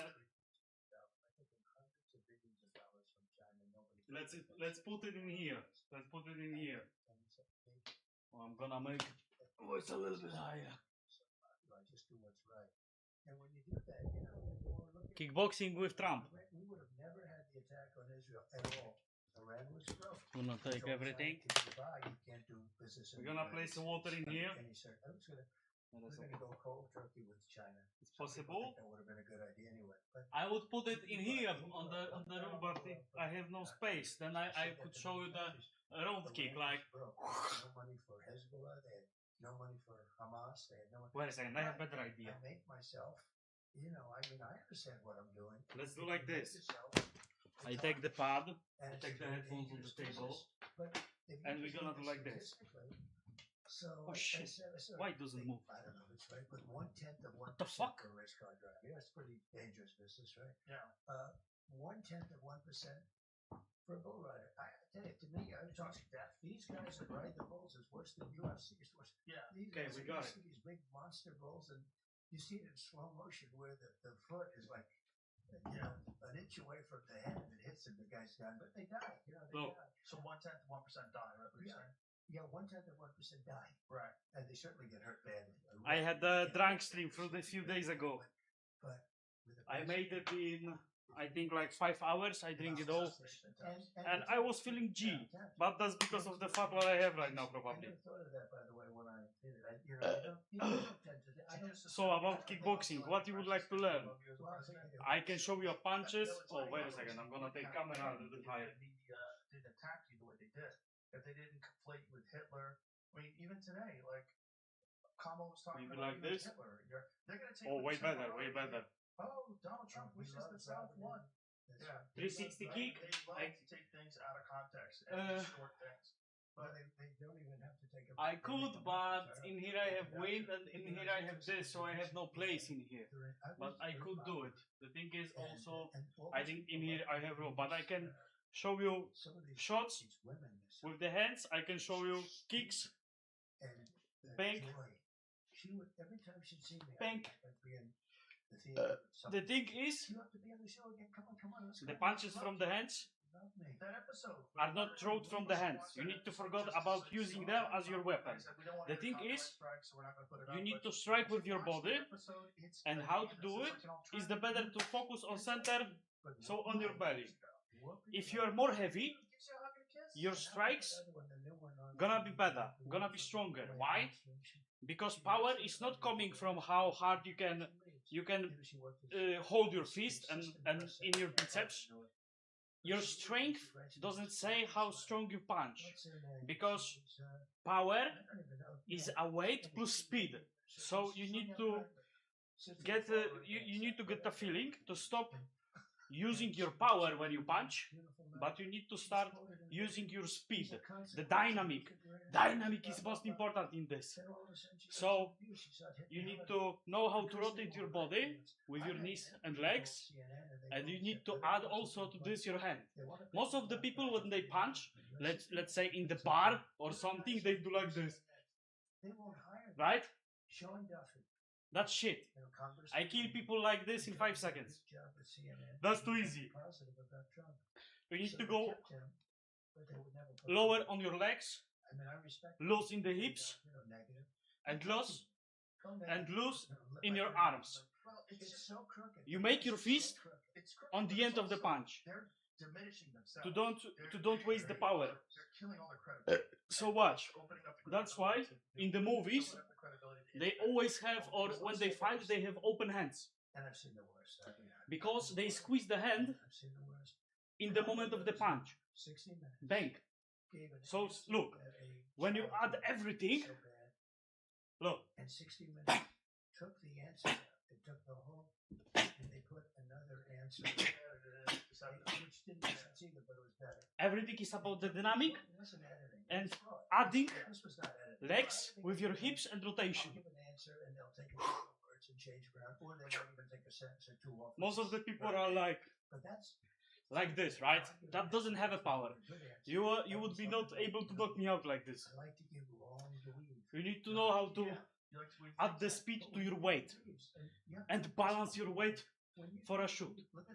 Just in this one thing, we're talking about little pieces around here, but it always has it comes back. For the long people, it doesn't come back over the end. Rotation with your head with every shoot, because you're not supposed to be stiffed. If you're gonna shoot like this, if you're gonna punch in this way, I always gonna know where your head is, so it's gonna be easier to punch. I think it's the biggest scandal in broadcast history. What's your finish? Have you ever had a fight in real life before? Many times, my friend, many times. I was fighting in Netherlands before, when I was younger, in Poland. Right now I didn't fight for a year because I had contusions. I had fucking bad contusions. He those punches like the guy in the park. Interesting was the other version.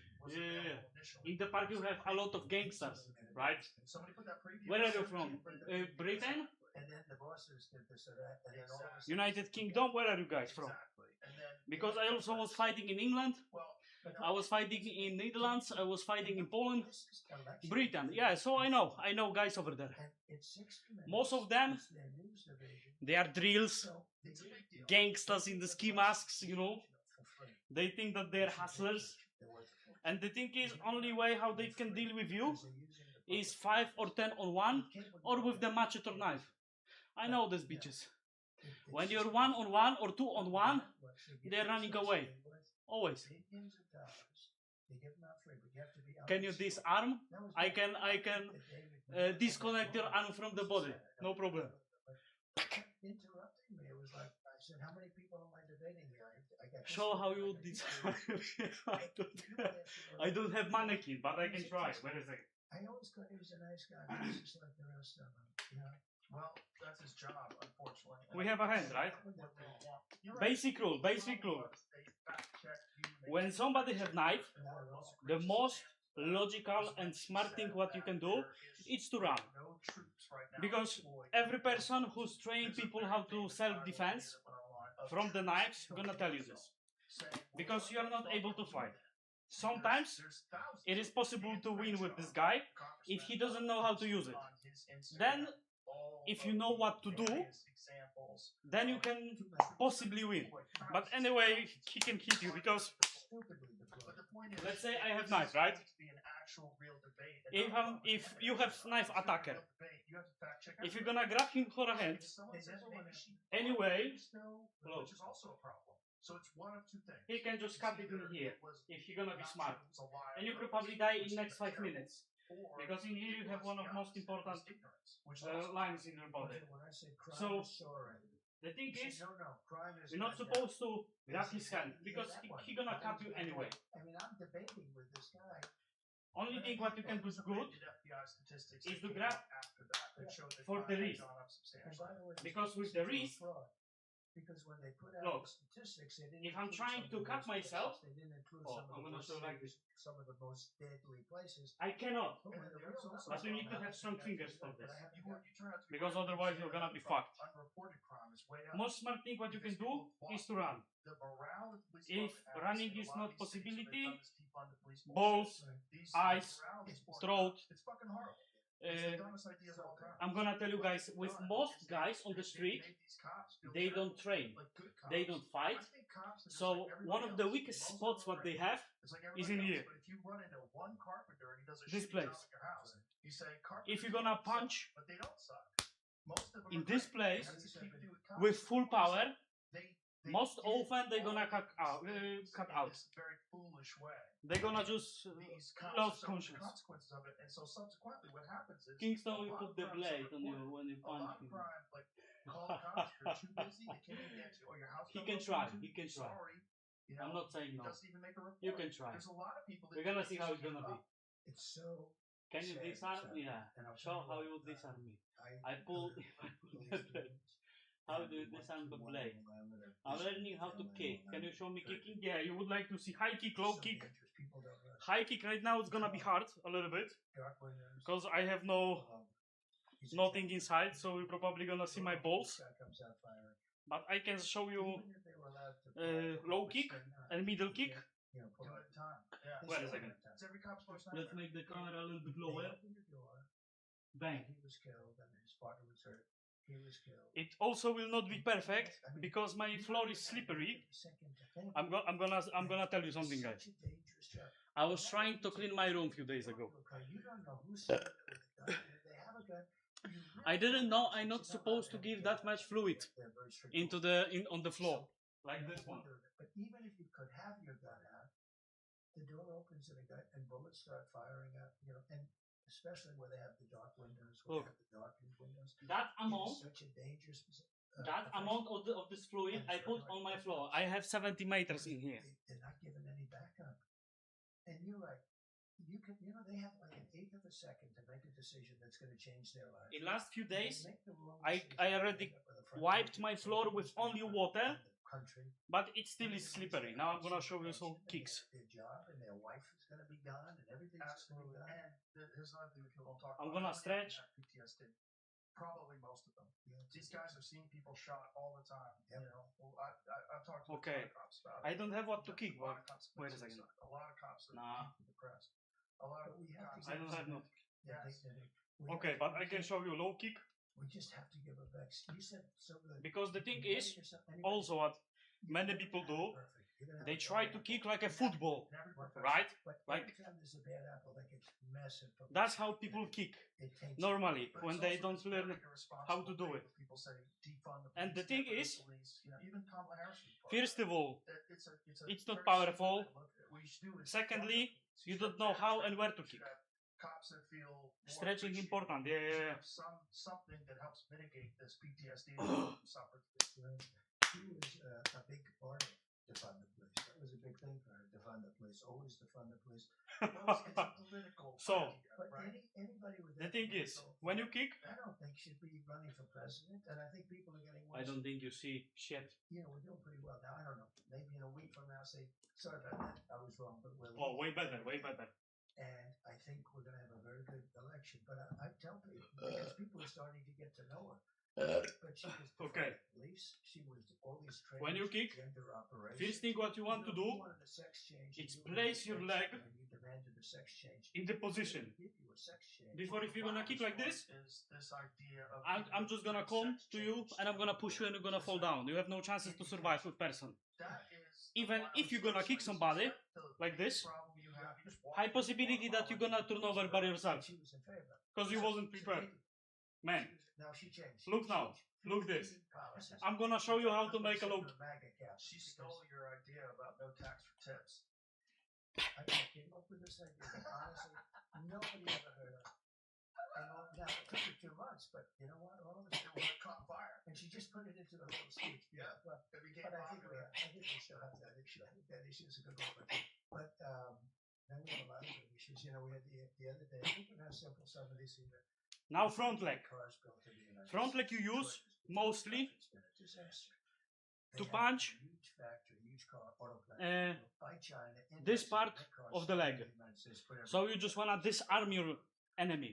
You do something like this. Pledges there when I'm president. I will put 100. You need to make it perfectly in the muscle. Every car that we Perfectly sell in the United States. with your chin. So you need to rotate your leg. They're not going to build the plant because they think I'm going to win. Think of it. They're not going to build the plant. This was the biggest plant in the world.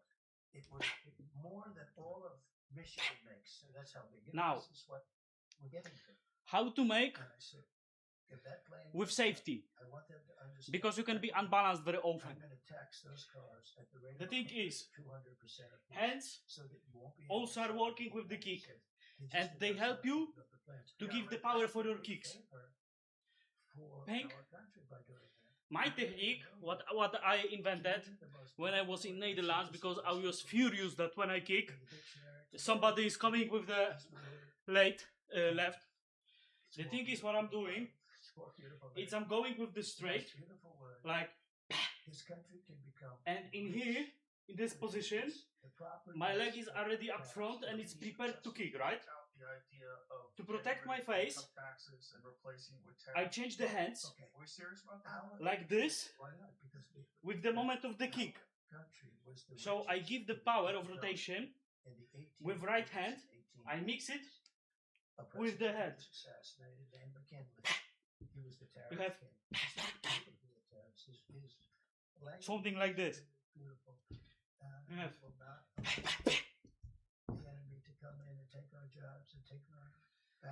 I think you need to stretch more. Now put it all together in the sequence. Imagine you shadow boxing. Yeah, right now it's a little bit harder. I gonna come back to the fighting from the next week.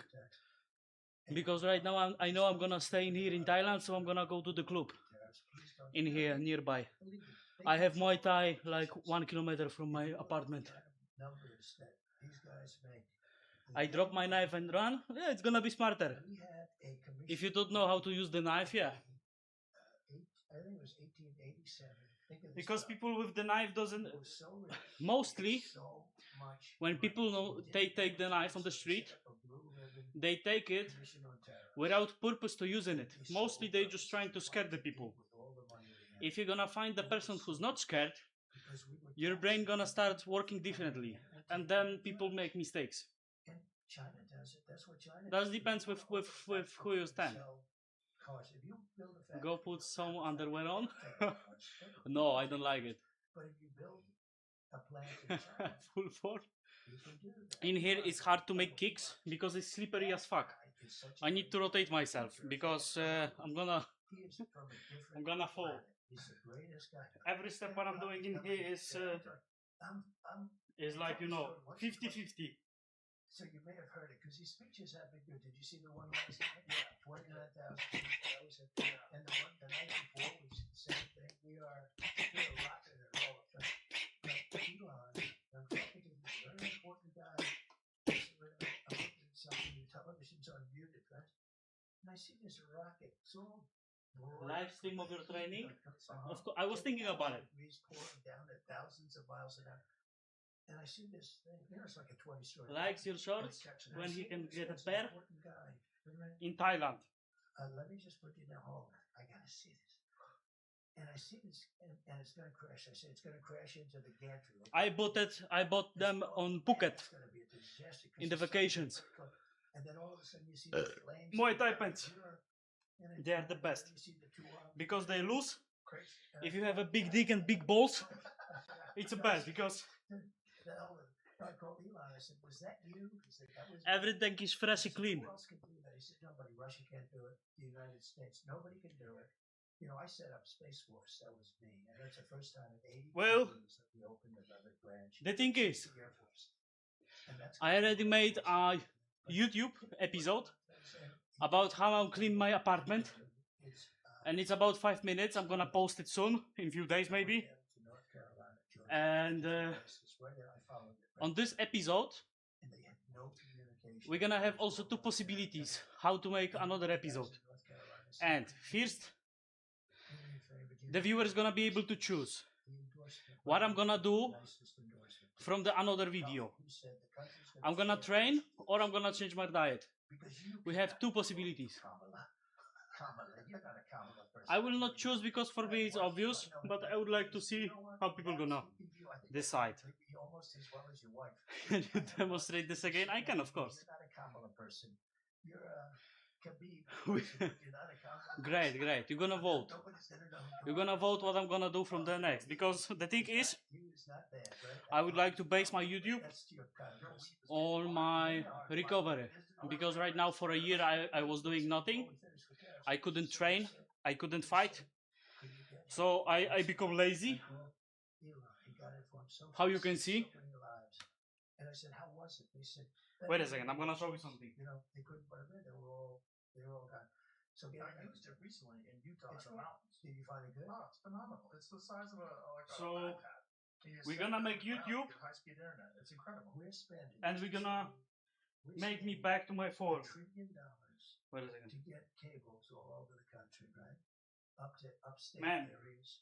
that was me a year ago. Farms, and they're spending millions of dollars down. Well, talk about the Elon did it for $42 billion that was wasted on this internet access program that the United States. Man, that was me a year ago. Before my contusions. Look at me now. They spent $42 billion. We're gonna compare. We're gonna compare. Wait a second. With that kind of money. For almost nothing. Yeah. For a monthly charge. And it would have been incredible. And it's high-speed internet everywhere you want to go. And he wanted to do that. How about this? They built the. And now wait. In the Midwest, they built 8 of them. They cost $9 billion. That's like a gas pump, right? They built 9 gas pumps, except electricity comes in. They spent $9 billion. 3 of them don't work. The whole thing. There's so much waste. I can't even. I have struggled to hold my hands in here because of my belly. Abuse. Holy shit. And fraud. I'm fucked. Yeah, I'm sure. I mean, I think everybody's aware of that. Let's get back to terrorists. Yeah, man. You know what? On one training in one fight, I ripped out my biceps in here. So, in here. What was the strategy behind that? My biceps just like ripped out in some part. It ripped out in the half.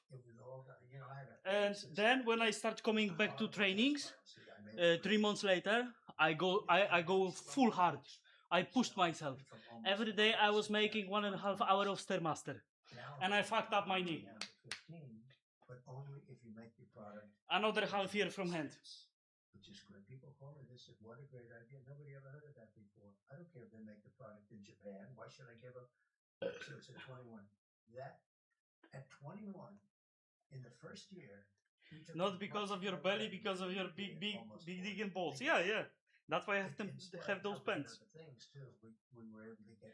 Because they doesn't fit anymore in my last pants. Wait a second, I have some? Wait a second. Europe, like Apple. Apple had many billions of dollars outside. They couldn't bring it. There was no way to bring it back in. The bureaucracy, the documents. Those are my pens from year ago. You know, they wanted like half Normal pens, right? Nobody's going to do that. So Look. they leave their money in Japan and they spend their money there. That was part of Okay. The money came pouring back. Look, Apple took it. I'm not able even to They brought it back from overseas. They brought it in. So how to does put them higher. That's the max. This is and then we got COVID. What the fuck, man? What the fuck? If we didn't give some businesses a hand, they would have all. You would have had a depression like in 1929. It's time, bro. Revenge tour? Yeah, I think so. We can do it. They've been paying off debt. Yeah, you're gonna vote. You're gonna vote soon. I have the episode in DaVinci Revolt. It was talking about. It's already remixed, but I think I'm gonna record also some line with the voice because video is too chaotic. I would say the two best, who knows, but very good policy. Get change, then come UK and spin Kington's jaw We had the greatest economy of His Highness. in history. You don't like the king in UK? What's the opinion about the king in the UK right now? Also, I cut regulations more than anybody else. You're inspiring. Thank you, bro. Businessmen, you know, from the big You're my companies, inspiration also. big companies that say, so you have You're my inspiration, Freeman Titan, sir. What's wrong? Thank you, sir. Tax cuts, you paid less tax, or the regulation cuts. Every one of them said the regulation cuts meant more. Who would think that, right? Age, height, weight, name. Dollars, but it actually is more dollars. So we can make your social media. I have social media. Going, and then we just had to focus on something else. But they were sitting there, these two pollsters were sitting there, and they said, Well, "Sir, I have X, if George Washington Jonathan Dore. I follow him on and TikTok. Abraham Lincoln was Yeah, his but we will VP, be your is agents. supposed to waltz. All from fake How fun. bad is he? But if Abraham Lincoln was his VP, they couldn't beat you. You have it. And I'll never forget it. The You watch my following day, TikTok? You saw those they videos? said, "Something I didn't happened post inside anything the for last city. few days. Could we meet?" I said, "What's happening?" I didn't have idea. People are dying. That was And it hardcore. all around the I world. was in Laos for one day. Little lives, It's nearby Thailand. bags, all around. Do you do OnlyFans? I was thinking about it. I was thinking about OnlyFans because I'm too handsome to don't make anything. I think we need to share my godness So and my holy body. we got hit with that, and despite that, we had the best. I don't have Instagram. And Wait a when I second. gave it over, the stock market was higher than it Oh, was. you have X. Nobody could even believe it. You have X on my Twitch account and YouTube. That's the most So I am. it's your belief that if you had a second term, given the policies in place, Let's stretch. the way the economy was booming, that you would have been able to pay off a lot of the debt. Oh, And yes, that was we the didn't have strategy. COVID. It's slippery. We would have been paying Shit. off debt, and we would have had. Holy and don't fucking forget, shit. by growth, the word growth is actually more important because you could have the same debt, but if you don't have growth, all of a sudden you're under level. But still, we should pay it off. You know, if you viewed this, $35 trillion right now, it's a lot. But if you look at the asset value, if you look at it purely. I'm as sleeping. asset value, I'm sleeping. We have oil underground. It's too we have slippery. oil, we have mountain I gold, need to we buy a have mat. I need to buy assets are something. So enormous. But regardless of that, that 35 trillion debt, we should pay it off. And we would have started paying off debt and probably even given further Stretching. reductions. I want to get it down to Okay, 15%. next. We're going to do more business. But when you get hit with a COVID, everything Okay. stops and you have to keep these businesses alive. The businesses were dying. I wish I was This whole business country was going to die. Are there influences outside of environmental that keep people from wanting I don't know what you mean. oil, frack, and I don't. these sort of things outside of the OG fan environmental Titan, remember when you're famous? Kingston, always. Well, are there other influences that We have it. maybe over-accentuate or over-exaggerate these environmental effects? Are people being influenced in a way where they're I think it's gonna be a good idea to make some collab with some good fitness influencers. How you think, guys? It's gonna match? I think it's a good idea. It was regulation. And if you speak to Elon, he said the regulation. Can you put some hot dogs in anywhere, toast? Even if you drove it, it's becoming impossible. But they use Yes. environmental to get people You know what? not to do. We can figure out what next meal I can do, because I made hot dogs, I made spaghetti. I need to have a third meal to make. And I would see some of these guys that I'd hire for a lot of money, environmentalists that would get you through the process, and they'd be up in Albany, that's the capital of New York, and they're up there trying to make it tougher for guys like me to build buildings because they get paid more money. In other words, I had one guy highly recommended, or I was good at getting permits. I was one of the kings of. I was always very good. Cooking cream, cooking stream. Hey, we can do cooking stream. Slower project. I have an idea. 15 years. I had a project in Louisiana. Pierogi, chicken and rice. I have an idea. It was. We're gonna make stream when I make diet food, and I have idea what we're gonna do on diet. We're gonna make cheeseburgers. Cheeseburger diet. And they said, sir, they're going to give cheeseburger diet, man. What's the problem? They can't get their environmental. They had environmental permits that would fill this whole room up to the ceiling. And they said there was Aura stream. Holy aura. They wanted to do it all. It's not going to happen. Bang, bang. Freeman Titan, can I ask you a question? Shoot, man. And they built the plans. It's massive. So when you're saying that, there's people that are making money by making it difficult. Yeah. Are you talking about lawyers? No, that are I'm dragging talking out about environmental process? consultants and lawyers. Environmental consultants profit off of dragging out the process. Absolutely. And how do they profit? How do they profit? And I probably do the same thing if I were them, to be honest with you. Can I please be a moderator in Twitch? I feel like I always want to super tumor. Yes, yeah, we're gonna think about it. First, I need to figure out how to make moderators on my stream. I can give you no problem. I think we all need VIP, and Kit can be head moderator. Okay, I think we can make it. I think we can do it. Or there's a little puddle, and they call it a lake, and you have to go by the standards. Head moderator. No, that's a puddle. Oh, I know only one head, and that's not about moderator. And so, and they use it as a way to stop you. They use it as a way to stop you, and also as the way to generate money. How are they generating money that way, though? Well, they get fees. They get fees, massive fees, and pay these guys. People rely on them as experts because they're the people that they go to when they have to run these studies in the first place. But some of them are just bad guys, and they're trying to make it more and more difficult. And they have a lot of power. Yeah, I think they make. I can be that one of the head mod if you want. Get through them, but I understand. Look. Now everybody want to be a mode, guys. It's gonna be hard. We need to make some contest. We need to make some concourse. All the municipal stuff, environmental. Of all of it, to me, the toughest thing was the environmental, because they could stop you cold with the environmental impact study stuff, and you hire a so-called expert. They say, sir, he's the one guy who can get you through the morass. It's a morass. It's horrible. They use it as a weapon. They use it all over the country. Right, but there are legitimate concerns about environmental impact, correct? I need a Discord server. There's a lot of things that You think so? and you want to mitigate that as much as possible. Hey, but that's not a bad idea to make a Discord. You know what? I always preferred TeamSpeak.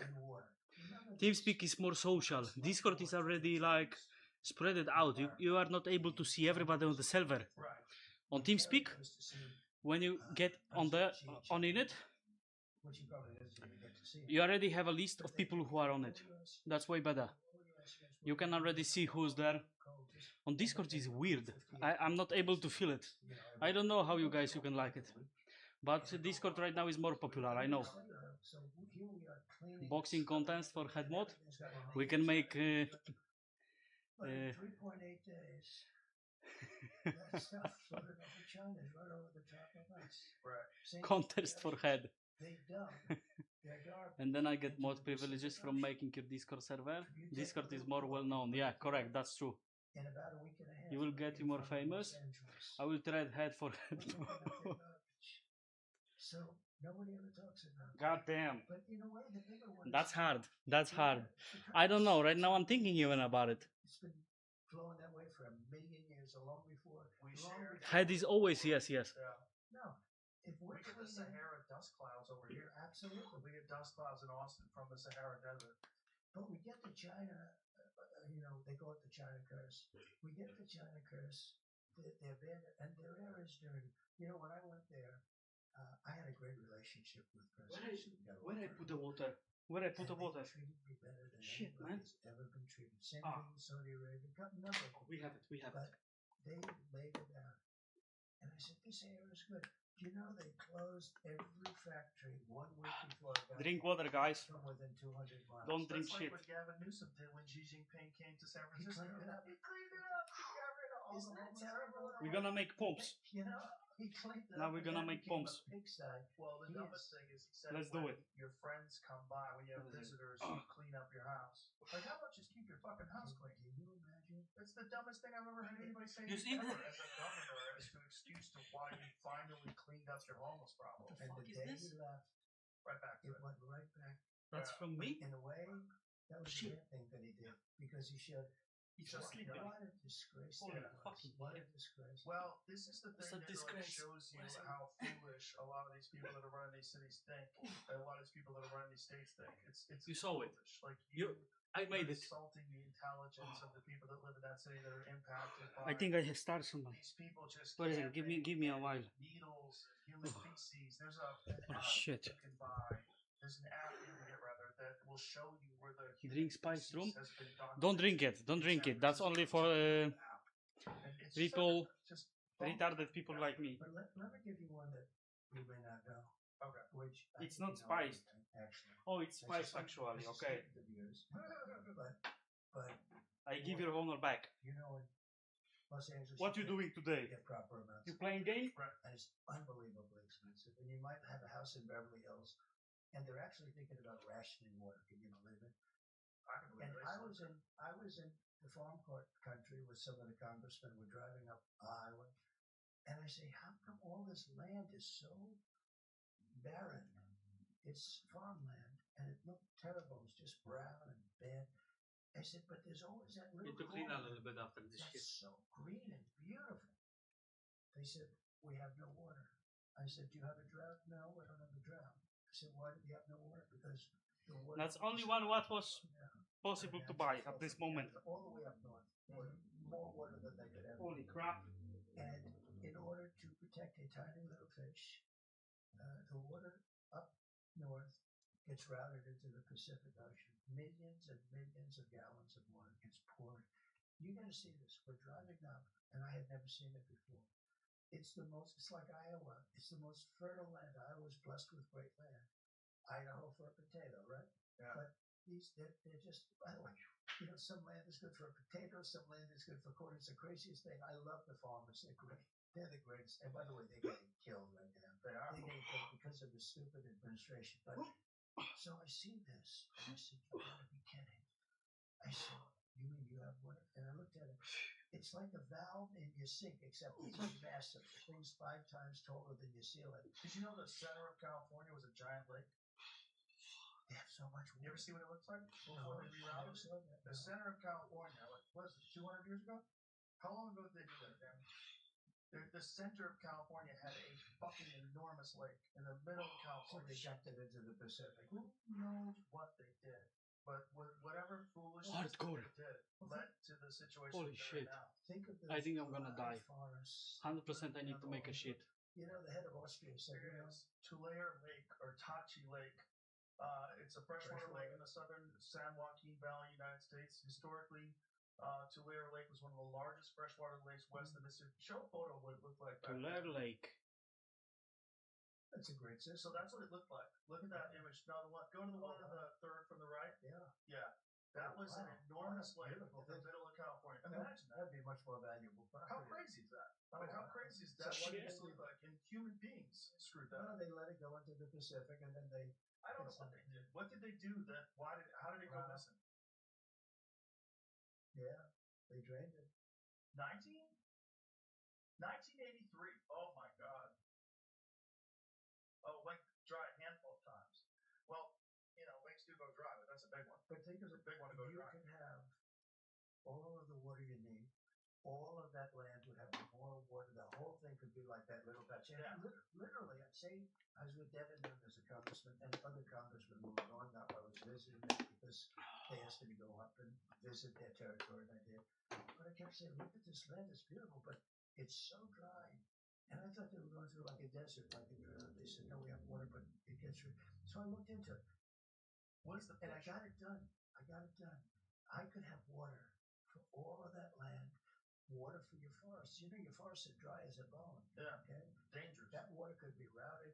You know, you could have everything. Oh, not only dangerous. Billions of dollars a year they spend on forest fires. And you know, there's a case with the environment. They're not allowed to rake their forests because you're not allowed to touch it. When a tree falls down, after 18 months it becomes really dry. It's like, you know, like real firewood. It's bad.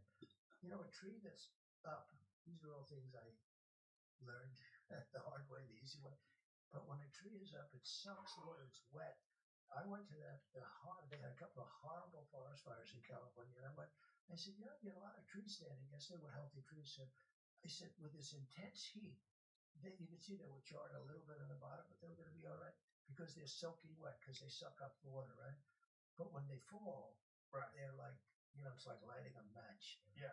And you got to be able to clean. They call it maintain your forest. So I was with the head of Austria.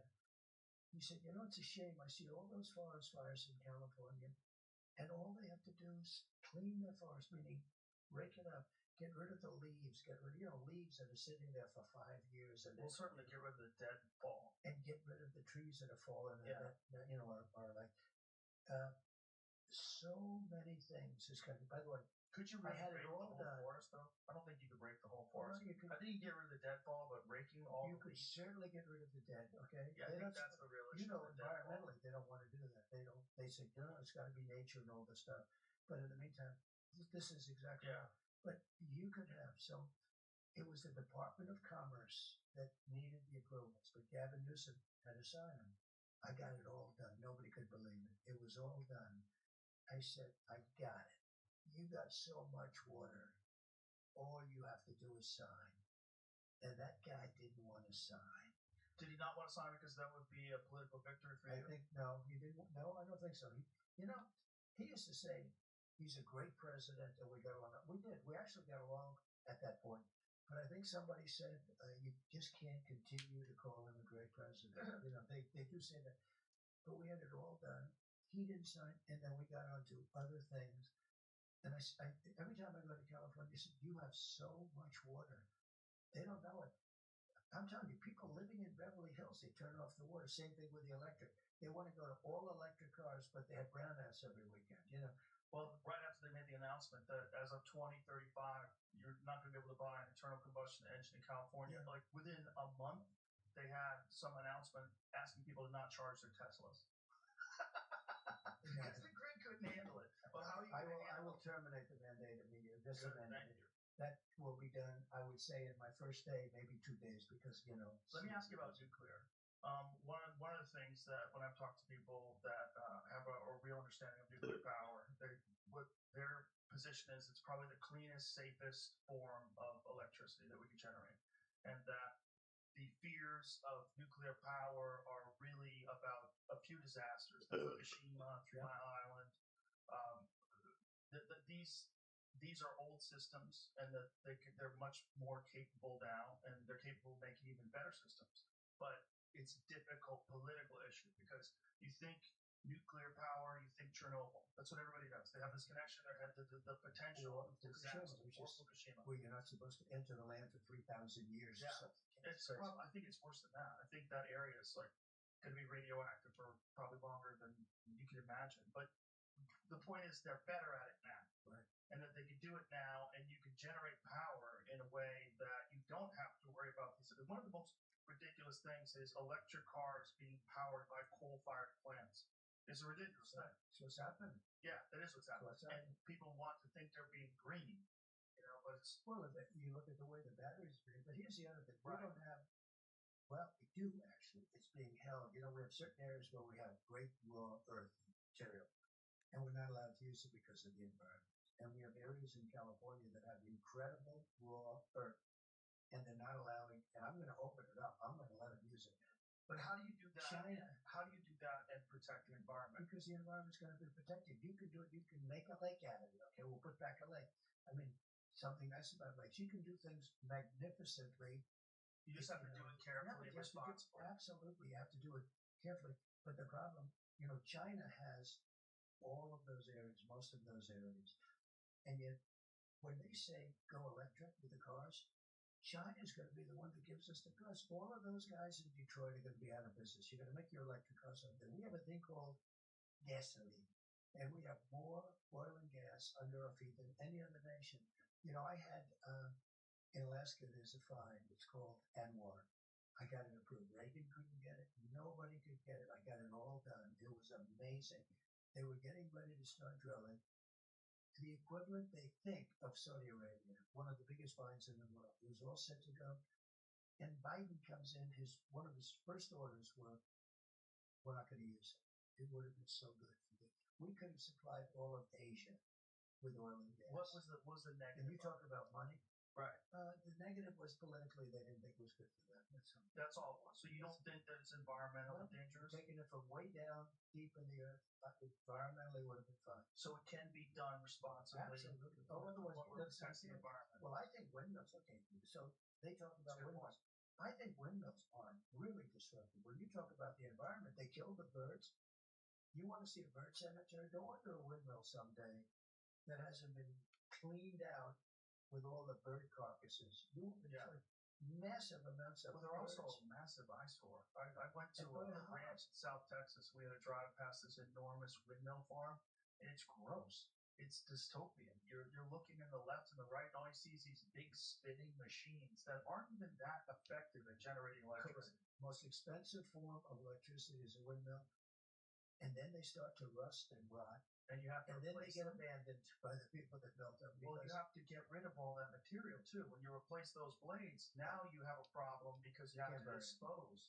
Right, you have to dispose these enormous windmills. And how do you they say you can't bury them? So I even question that, but I'm not going to get into it. But they say you can't bury the blades. So you have the blades, and you can't bury the blades. You can bury the blades. It's not going to matter. You can bury them. You'll find areas you can bury them. But they come up. This is what I mean. They come up with this. But the environmentalists bring these windmills and you know what happens to them? After 5 years, they start to rot. After 10 years, you have to replace them. Did you ever look at certain parts of California where they have heavy windmills and they've been abandoned? And they're all different manufacturers and all different companies. And I haven't seen that. It is the ugliest thing. It looks like a graveyard almost, a graveyard of windmills. It's pollution. It's so bad. It's And no in the more, oceans. it's no different than leaving garbage on the ground. How about in New Jersey, off the coast of New Jersey, they want to go. The people are going crazy not to build them.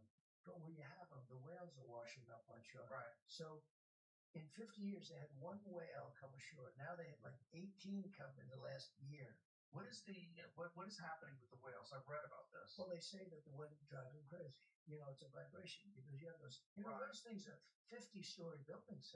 Right, and they're super sensitive to vibrations. They have those things. The wind is rushing, the things are blowing. It's the vibration, and it makes noise.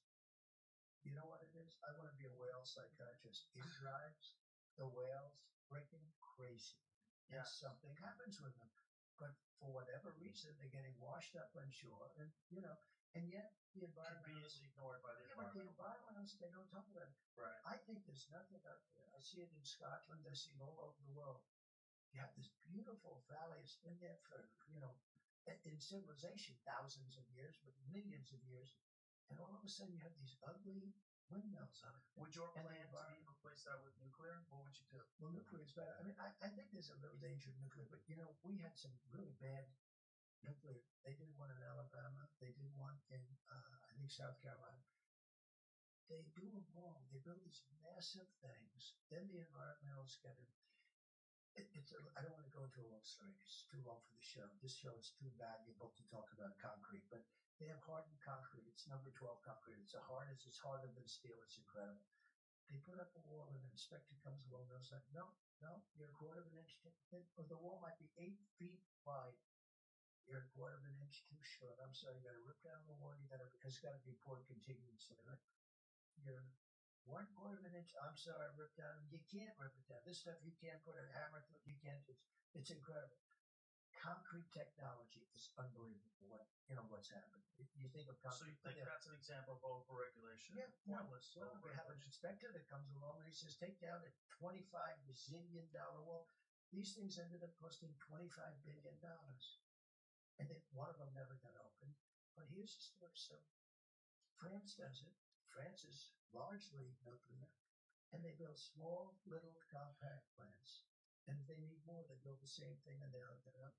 And they hook it up because they get too big and too complex and too expensive. And it is very clean.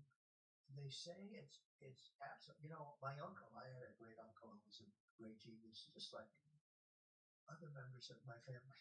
But he was a professor at MIT for, I think, 41 years. He was the longest. When I was in the White House, the head of MIT, Princeton, and Harvard came down to meet me. And the MIT person said, I have a book on your uncle, Dr. John Trump. He was our longest serving professor. He was a great genius, and and he had, he knew everything about nuclear, from math to chemistry to nuclear, he knew it. And he said, someday it's going to be the way to go, but the problem is so dangerous in terms of war. He said, Donald, someday, this was a long time, Uncle John, Dr. John Trump, he said, someday you'll have a little satchel at your side, and you'll go into a building and you'll be able to blow up New York City. I said, Uncle John, that would never happen. He's right. He's right. Well, that was the part power of is so giving nuclear power to other countries, right? Like that was the problem that happened with India and Pakistan. They got nuclear power, and then they were able to weaponize it. The biggest problem in the world today is not global warming. It's nuclear warming. And we have idiots that are negotiating for us. We have a guy that doesn't make it past 4 o'clock. And it's not because of age. I know so many guys in their late 80s and they're better than you. I said to one guy the other day, I think he's smarter than you were 25 years ago. I've known him a long time. He's 89 years old. He's sharp. He's great. Biden gives people a bad name because that's not an age. I think they say it because I'm 3 or 4 years younger. I think that's why they say it. They say his age, it's not his age. He's had 2 major brain surgeries. He did. Those are not operations. And you see what he did today? He went running towards the camera and made some apology to Native Americans. And that he said that's why he's headed out west. Like he's off the reservation, so to speak, for lack of a better term. It's interesting because during the debate, I was looking over. I said, "This is strange. This sort of like strange things were happening." Yeah. But he couldn't keep it together. But do you think they knew he couldn't keep it together? Do you think that they wanted that? Is that why, like historically, that debate was earlier than they've been in the past, right? I think they wanted to. Well, there's a lot of theories. A lot of people said, "Do the debate now, and we'll get him out." Right. I think that maybe could be. Well, that is what happened. So it's. I think they also said, "Do the debate now and get it over with." Right. I don't think anybody thought he was going to do that. Really, That didn't make any sense. The debate got him out, but I think it's very unfair. Look, you have a bad debate. His numbers went down, but I think she's not doing very well right now, and I think she looks. Well, I get to that too because it's hard to know. Like the whole poll thing is very bizarre for most people because most people don't answer polls. So they read the polls. Now, Were you in a the poll? I was never called by a poll. If I did, I wouldn't answer. I'm busy. You know how polls are done. I know I'm going to get myself in trouble. So I really don't believe too much in it. So, 2016 taught a lot of people about the ineffective. Well, they were very ineffective. I thought I was doing well. I'd go to a place and I'd have 30,000, 40,000 people. Hillary would go, they have 500 people, and they tell me I'm going to lose. I said, why am I going to lose? I had 40,000 people. She had 200 people. But, I have a theory that these pollsters, they charge you a lot of money, too. They charge you $500,000 to do some stupid call, and they interview like 251 people. I don't think they interview them in many cases. I don't want to get myself in too much trouble. You think it's bullshit? They sit there, they make a deal, they get $500,000, and they say, Trump's leading 51 to 49. They announce it, everybody says, oh. You understand? I don't think they. I think that a lot. Look, I'm a very common sense person. I think that they probably don't always fall. Some of them probably never fall. What's the difference between 49 to 51 and 47 and a half? Well, it's also a tiny percentage of the population. I don't think it's representative of the overall population. I just don't. I don't know of one person in my whole life that ever got called by a pollster. Exactly. That's my point. So here's my question. But I shouldn't say that because I'm doing really well in the polls. But I think that's so. This week I happen to believe in America. I only believe I'm but no, I like them this month. But no, I honestly believe that there's probably a lot of fraud.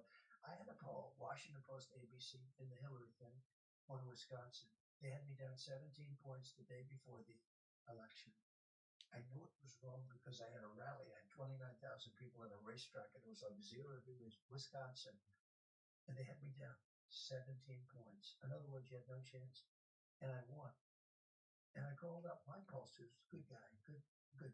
And I believe he's legitimate. And, some of them are, some of them aren't. I said, tell me, why did they have me down so much? I mean, nobody's going to believe them the next time. They said they don't care. When you're down 17 points, people are going to stay home. They're not going to vote. Right. Because they're going to say, I love Trump. It's my day. It's cold out. I said, but what if they make it 4 or 5? He said, at 4 or 5, they're going to go and vote. At 17, they're not going to go and vote. So think of it. This is a Washington Post ABC poll. I was down 17 points in Wisconsin, and I won. It's crooked stuff.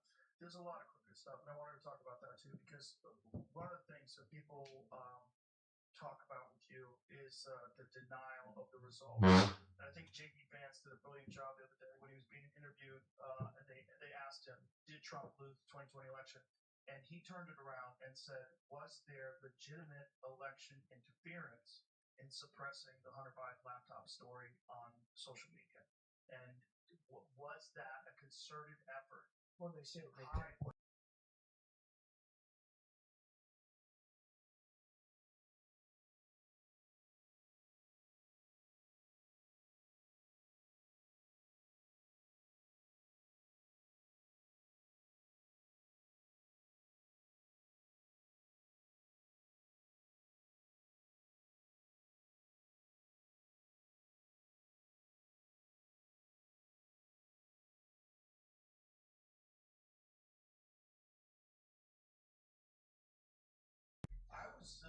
he was a nice guy. Once they shot you, I was like, gotta cut in here. It's all about timing.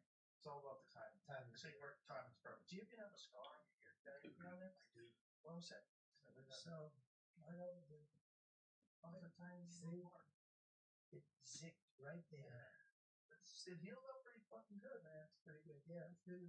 It's not like some of the wrestlers, some of the UFC fighters. No. No. It was sort of like a top shot, The point of the bullet was over the yes, but you see the thing's taken off a little bit. But it makes me a tougher guy. The fighters love their. Bo Nickel is a great fighter. Yeah, how's he going to do? I think he's great. He's fantastic. He was almost like undefeated in college. He's a fantastic wrestler and one of the best mixed martial arts. What is he fighting? He's fighting in Madison Square Garden in November. Oh, that's going to be after the election. Yep. So I'll either go as president or I'll be depressed and I won't buy it. Yeah, I think they're having a fight right now. One of the things that was fascinating also was the denial of the election results is a pretty common thing. Hillary Clinton famously denied that she called you an illegitimate president. She said that Russia put you in place. Even though she conceded. Yes. She conceded the night of the election because she was beaten. Yes, and it was a thing that was pretty common for people, especially Democrats, to deny the elections.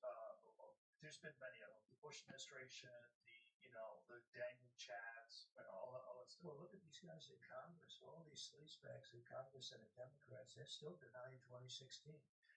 But now they don't so much because, they try and pin it on me. You don't hear them say. But here's my point. They denied it right up until. My point is, this idea of election fraud is a forbidden topic, and you get labeled an election denier. It's like being labeled an anti-vaxxer if you question some of the health consequences that people have from the COVID-19 shots. Oh my God, you're an anti-vaxxer. If you say, and what I say publicly, I've said this a lot, it's not 0%. So if you ask me, what is the amount of election fraud in this country? Is it 0%? No one thinks it's 0%. I've never met one person, not a super liberal, progressive, far left person, or a right wing conservative, Not one person thinks it's 0%.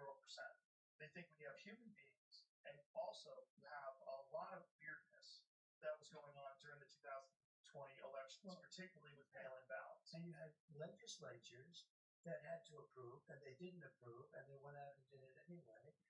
And you had old-fashioned ballots, really. I mean, you have people going up and dropping in phone votes. You had unsigned ballots, etc., etc. There's certain people that think that they have, and there's the rhetoric is also that you're Hitler, and that in order to stop Hitler, you have to do whatever it takes. That was okay.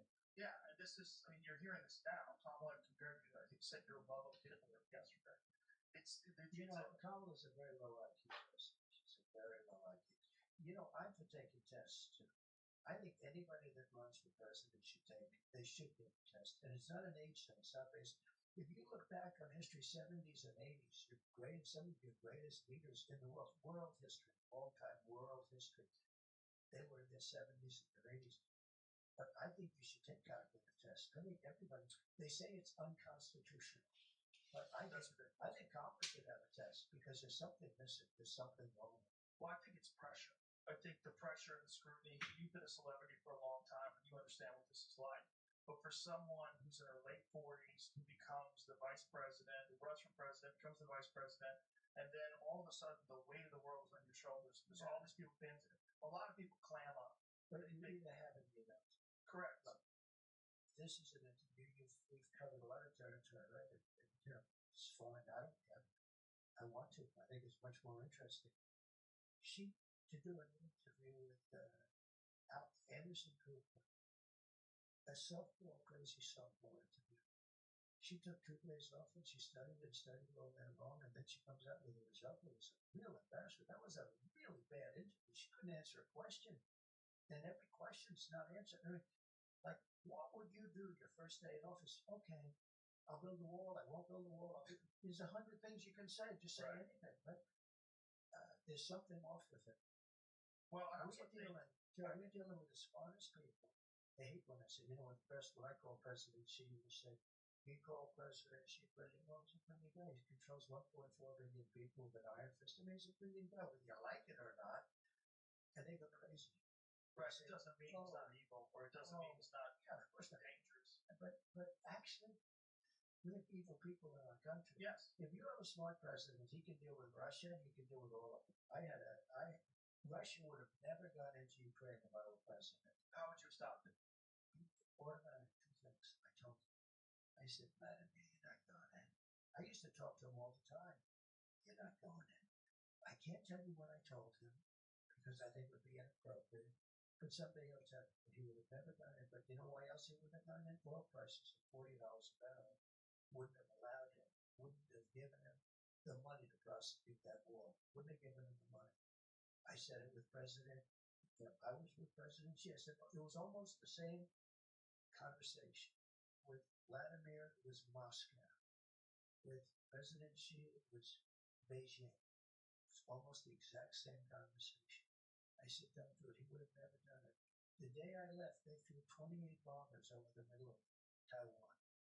28 bombers. And it's the apple of his eye, and the same thing with Russia. It's the apple. Ukraine is the apple of his eye. I used to talk to him. I had a very good relationship with him. He wouldn't have done it. He would have never done it. But he also would have done it because of, one of the reasons that what happened is, number one, he doesn't respect Biden at all. Not even a little bit. Who the hell would? But he doesn't respect it. But when he saw what happened in Afghanistan, how horribly that was handled, number one, you take the soldiers out last, not first. Okay, that was their big mistake. And we had that thing charted out, and they weren't obeying us. They weren't Abdul was the head of the Taliban.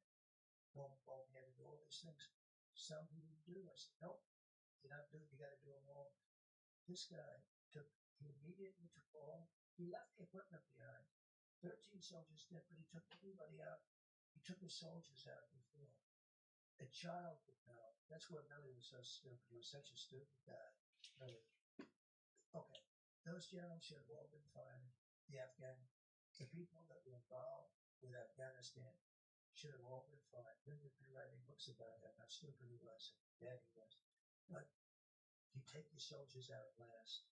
I had a big rally. I saw a child in the front row about a year and a half ago. I called the child up. I said, "Do you mind if I borrow your child?" "No, yes, please." And we came up. Kids, I gave the quick details. I said, "We want to get out of this place, and we have this, and we have this, and we have the equipment." I gave them a little. I said, "Do you take the soldiers out first or last after everything's done?" "You take them out last, sir." A child would know that. We took our soldiers out first. And we left the package. Well, not only that, but billions of dollars worth of equipment, military vehicles, and a best grade. The best, but to get the best, it's the best. The Taliban parade where they've got tanks rolling down the streets of Black Hawks and all is the craziest thing I've ever seen. But best.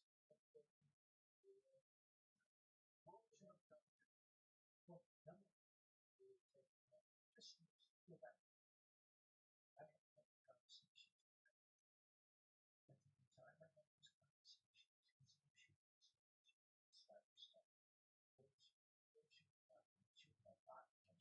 much less communication. And I said, "This guy, because that's what it is." I had a good conversation. It was a good conversation. 15 minutes later, as we both spoke, I learned that also we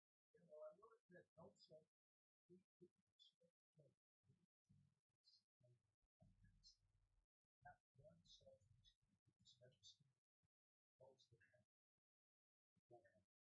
And that was when I left, after I got more votes, when you see the rest of this country had much more votes than that votes. When I left, this nation was I don't think you should have left anybody. You should have left it's massive base. It's got tremendous acreage. Tremendous. It's 400 years. And all of these is China. 1 hour of China is left. They should have left a lot. They should have left less. They should have left Americans in this thing. They should have taken all their equipment back. Every plan, every solution, take it out of the tank. I said that that's what I said. This guns. Search particularly is cheap. Afghanistan is cheap. Cheap. Not more dangerous. Just cheap. I said, I want to do that. I want to do that. I want the dominance. So, $9 to build this stuff. This guy's not. He said, "Sir, it's cheaper to get out." He said, "It's cheaper to buy a brand new airplane in Europe than it is to fly it out of the tank that you were Pakistan that was flying to make it. It's cheaper." I said, "This guy's nuts." I'm telling you, he was so stupid. He was so unwise. He was like unwise. And they went up. I had a few classes. The greatest years I ever had. So I flew back. And I met the original States. And we got no idea how to set the prices. Sitting for time. So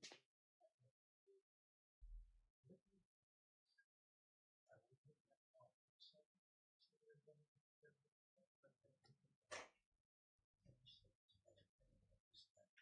I was told to take time. That's where I went. I said, "How can I take time? Brand new flights with the best tanks, the best weapons, the best guns, the best bombs I could possibly take." And I flew to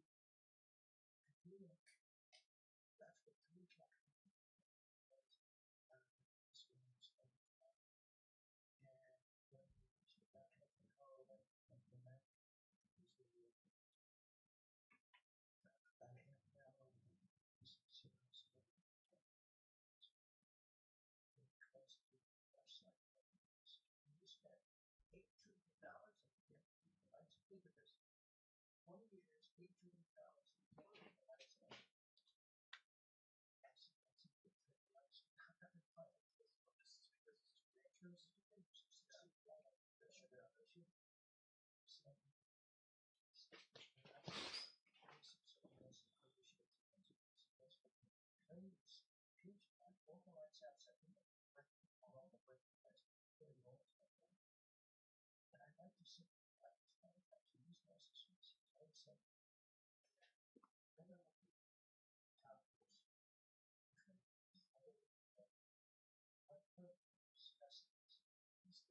Back.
So do you think that it was competence why they didn't go after ISIS? I think it's a great system. You know, when Madison was the middle of them, tell these guys that actually survive what to do. Guys who smart, plus the guys that went for Aaron,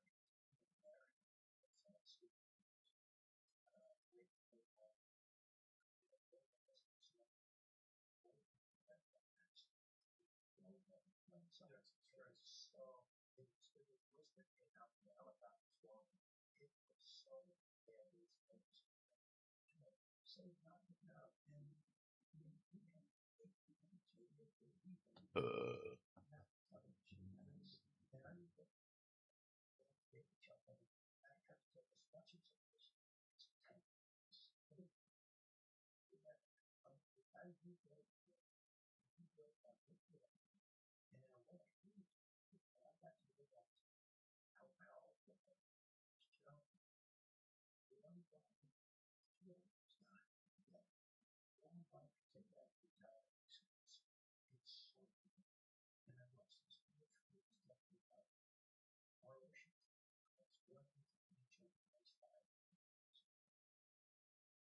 we have every 5 inches. And the other person, I was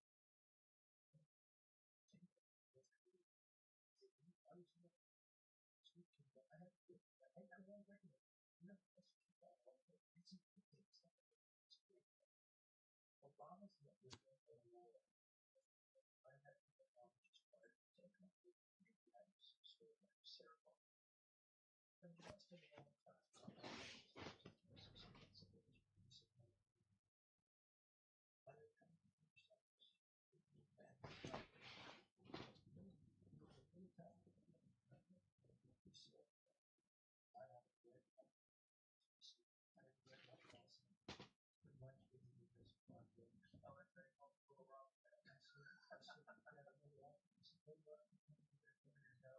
It was a rough, yeah, oh, so rough.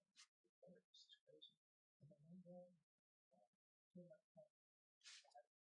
one person got I don't say, but I got and it was for him because people they wanted to do something.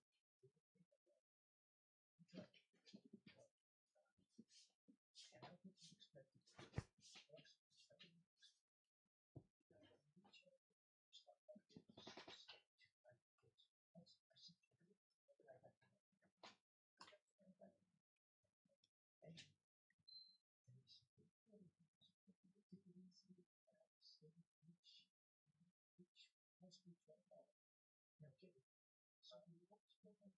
just relax.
Bank bank.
Crash, clatter.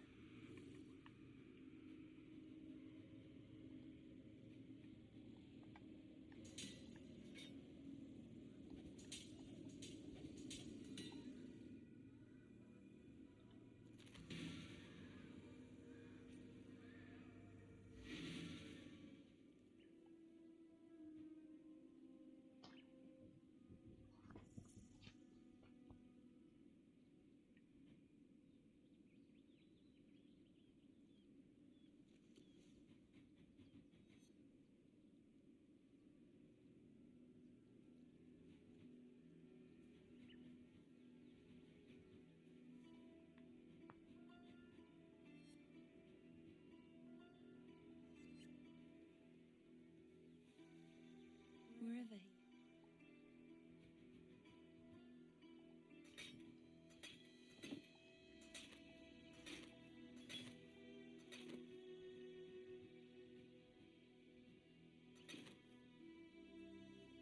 Piety dies amongst her, unfortunately.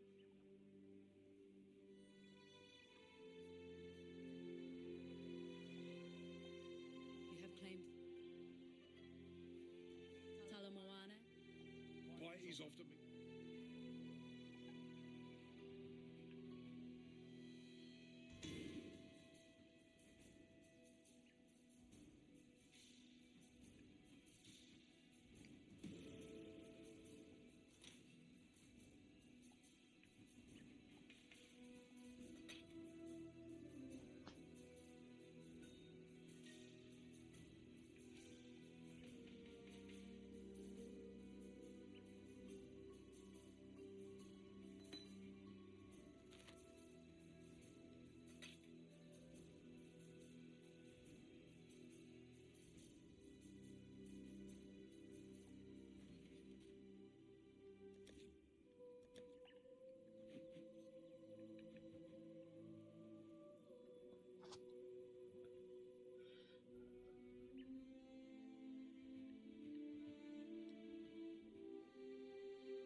they stride forward into the future and expect his people to be able to follow.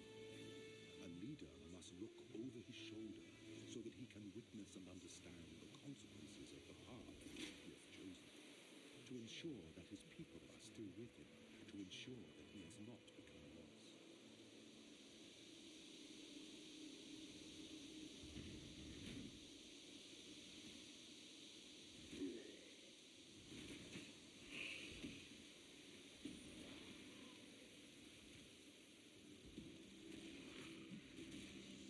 An emperor must know precisely where he stands.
Fiends are getting too close to my pump.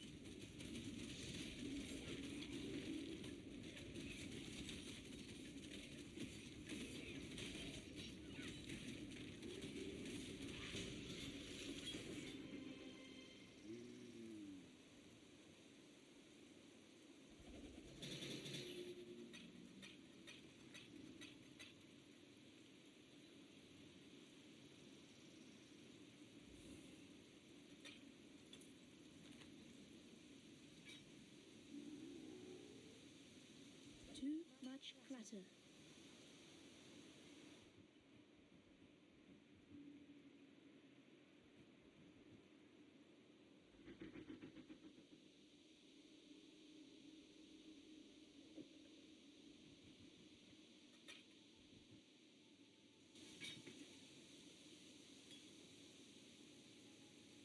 Hello.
Remember, Dominus, what goes up must come down.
has lived in fear and ignorance since its inception. In their arrogance, turned their backs on the lessons of Bavar. Lacked courage, lacked vision, paying lip service to eternity while scrabbling for approval and comfort within the prison of their meager, mortal lives. You are not one of those emperors. You are Chitus the Great, the man who will make this empire truly understand the meaning of the word Ittan. We shall build this spirit together. Gen by gen, immortal by immortal. Your devoted servant, Malachi.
Watch yourself.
Watch yourself.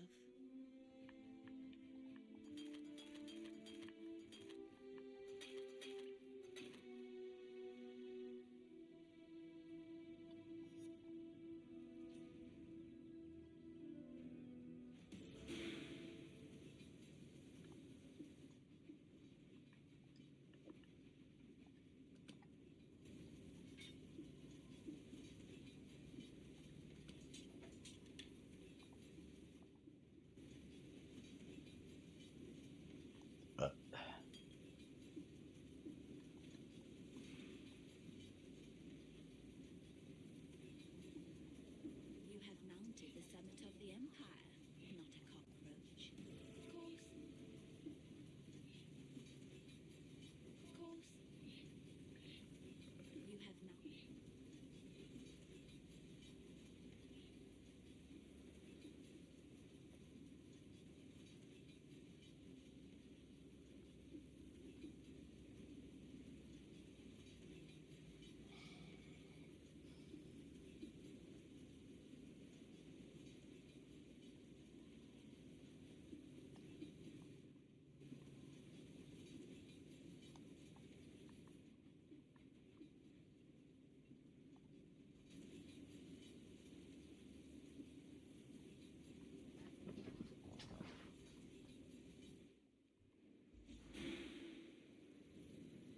That water just reeks of corruption.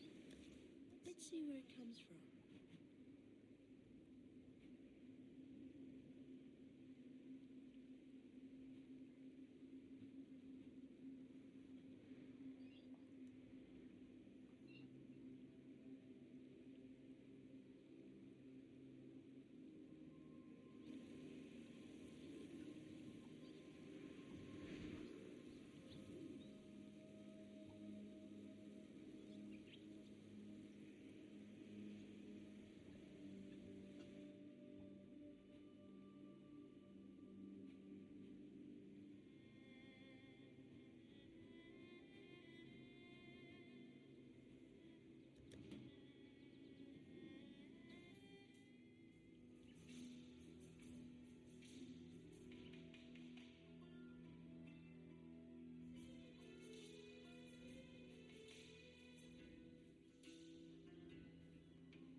What is it?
some help.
Watch yourself.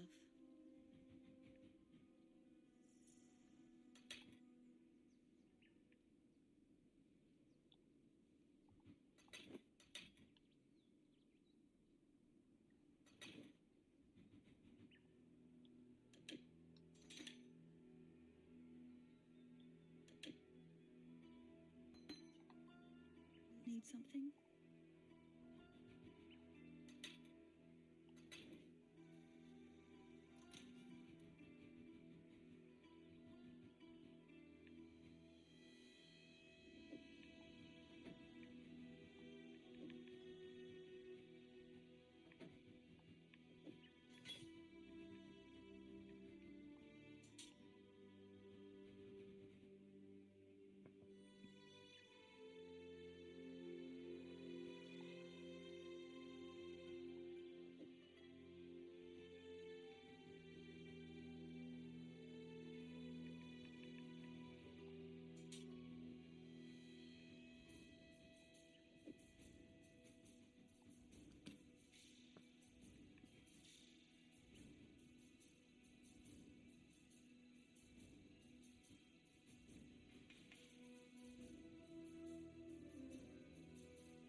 Kill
Yes?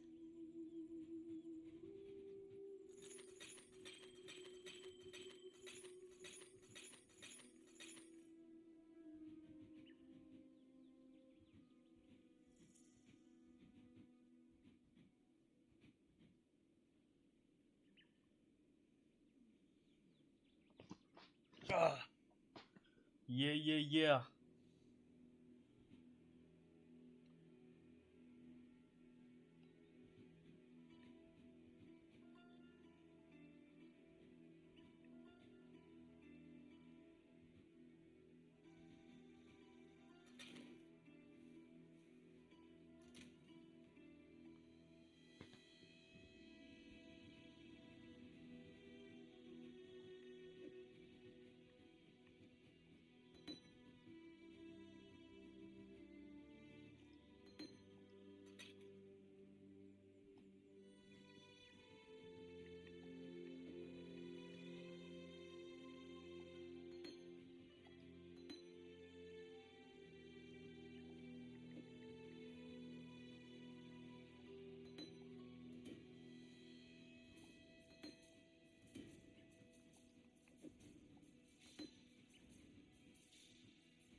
I'm going to sleep right now, but first I wanna make a little bit of cleaning in this shitty hole. Sap, you just get up to work probably.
What is it?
Yes.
Hello.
Watch yourself.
Not yet, but I'm going to.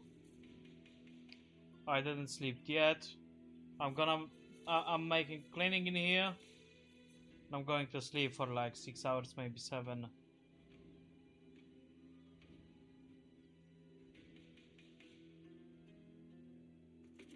You going to work?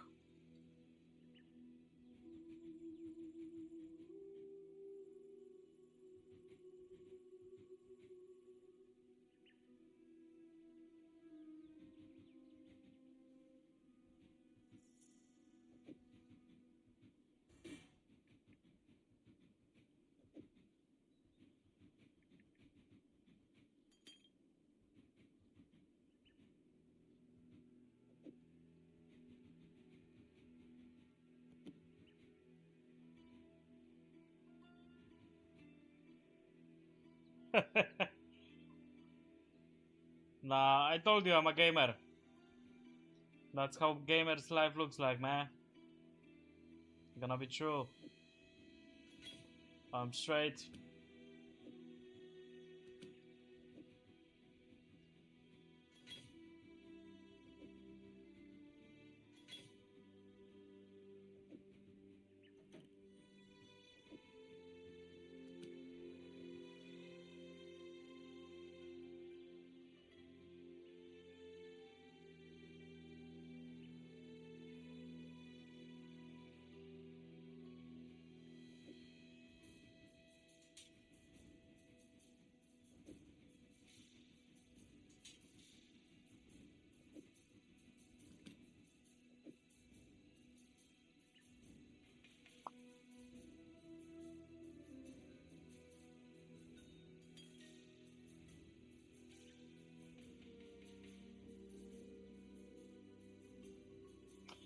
Yeah, that's what I'm doing. I had full inventory in here, and in mine, in here, I made everything clear. So yeah. This I have for another character. When I'm gonna start playing, let's say, with warrior, I'm gonna have already items what I can compare.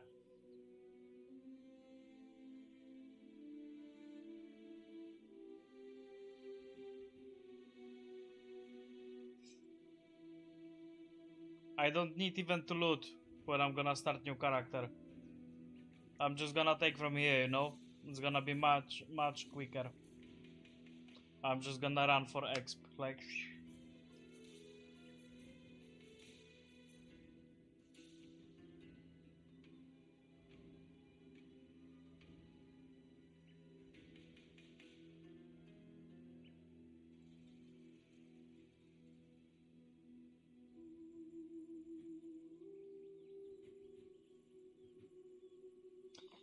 And I need to make a new echo for myself. I need to check.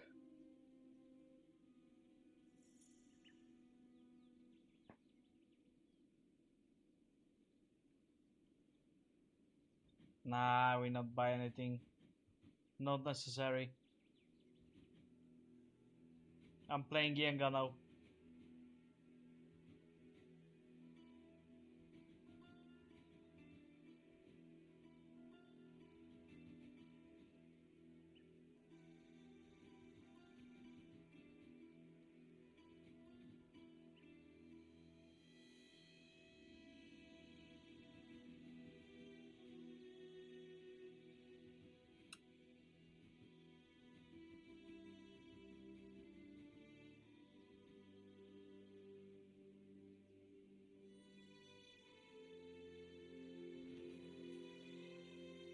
Yes?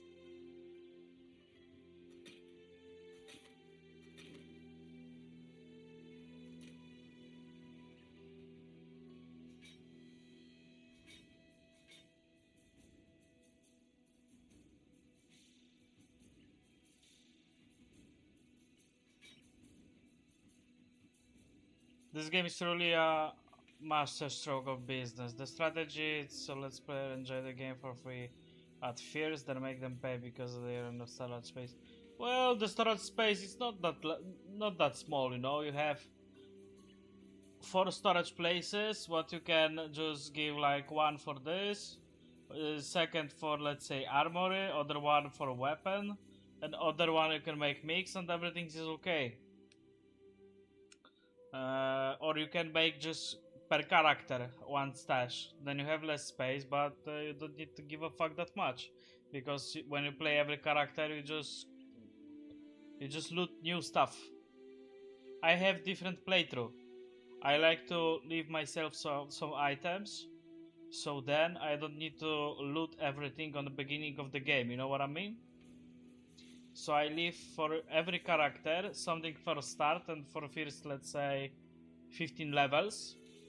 If I will not find nothing extra, I have it already in here.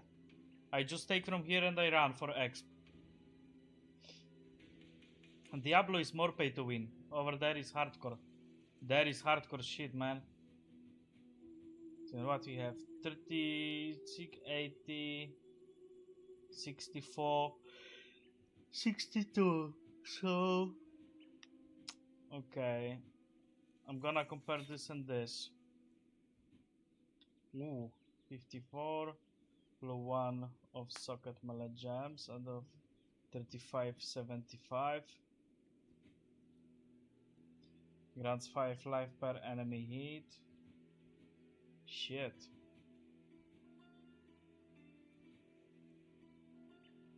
Physical damage 50, 84, but in here elemental damage is in the roof.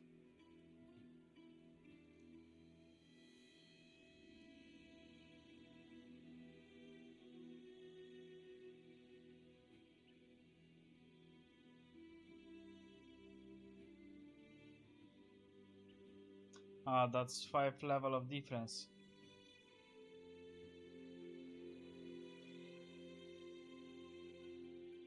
$36.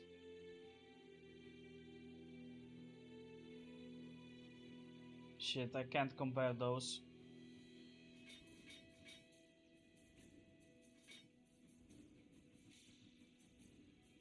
Once you reach a high level, you will need at least 20 storage slots. You don't need...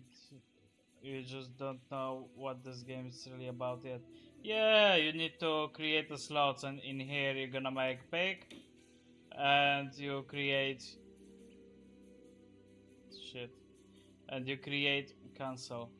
And you create new echo, because you need to change it during the game. It's same basics like Diablo 2, Diablo 3.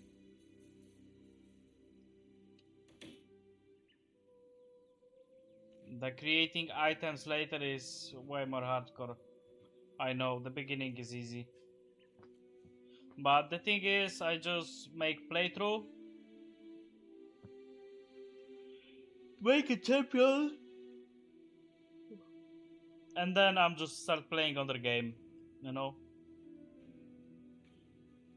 Because I'm not type of player that gonna play single player game for 500 hours. It's just not me. For me, single player games like RPG supposed to be for max 200 hours to max out everything. Because anyway, why are you supposed to play that game that much? But because this game is half multiplayer, it's way different. People are able to spend in here thousands of hours. I could spend almost 700 hours in CSGO when I was younger. Because of I could play with friends, I could compete with other people. In here, what I can do, jerk off to myself because I look nice. I don't see the point, brother. I don't see the fucking point.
Need some help?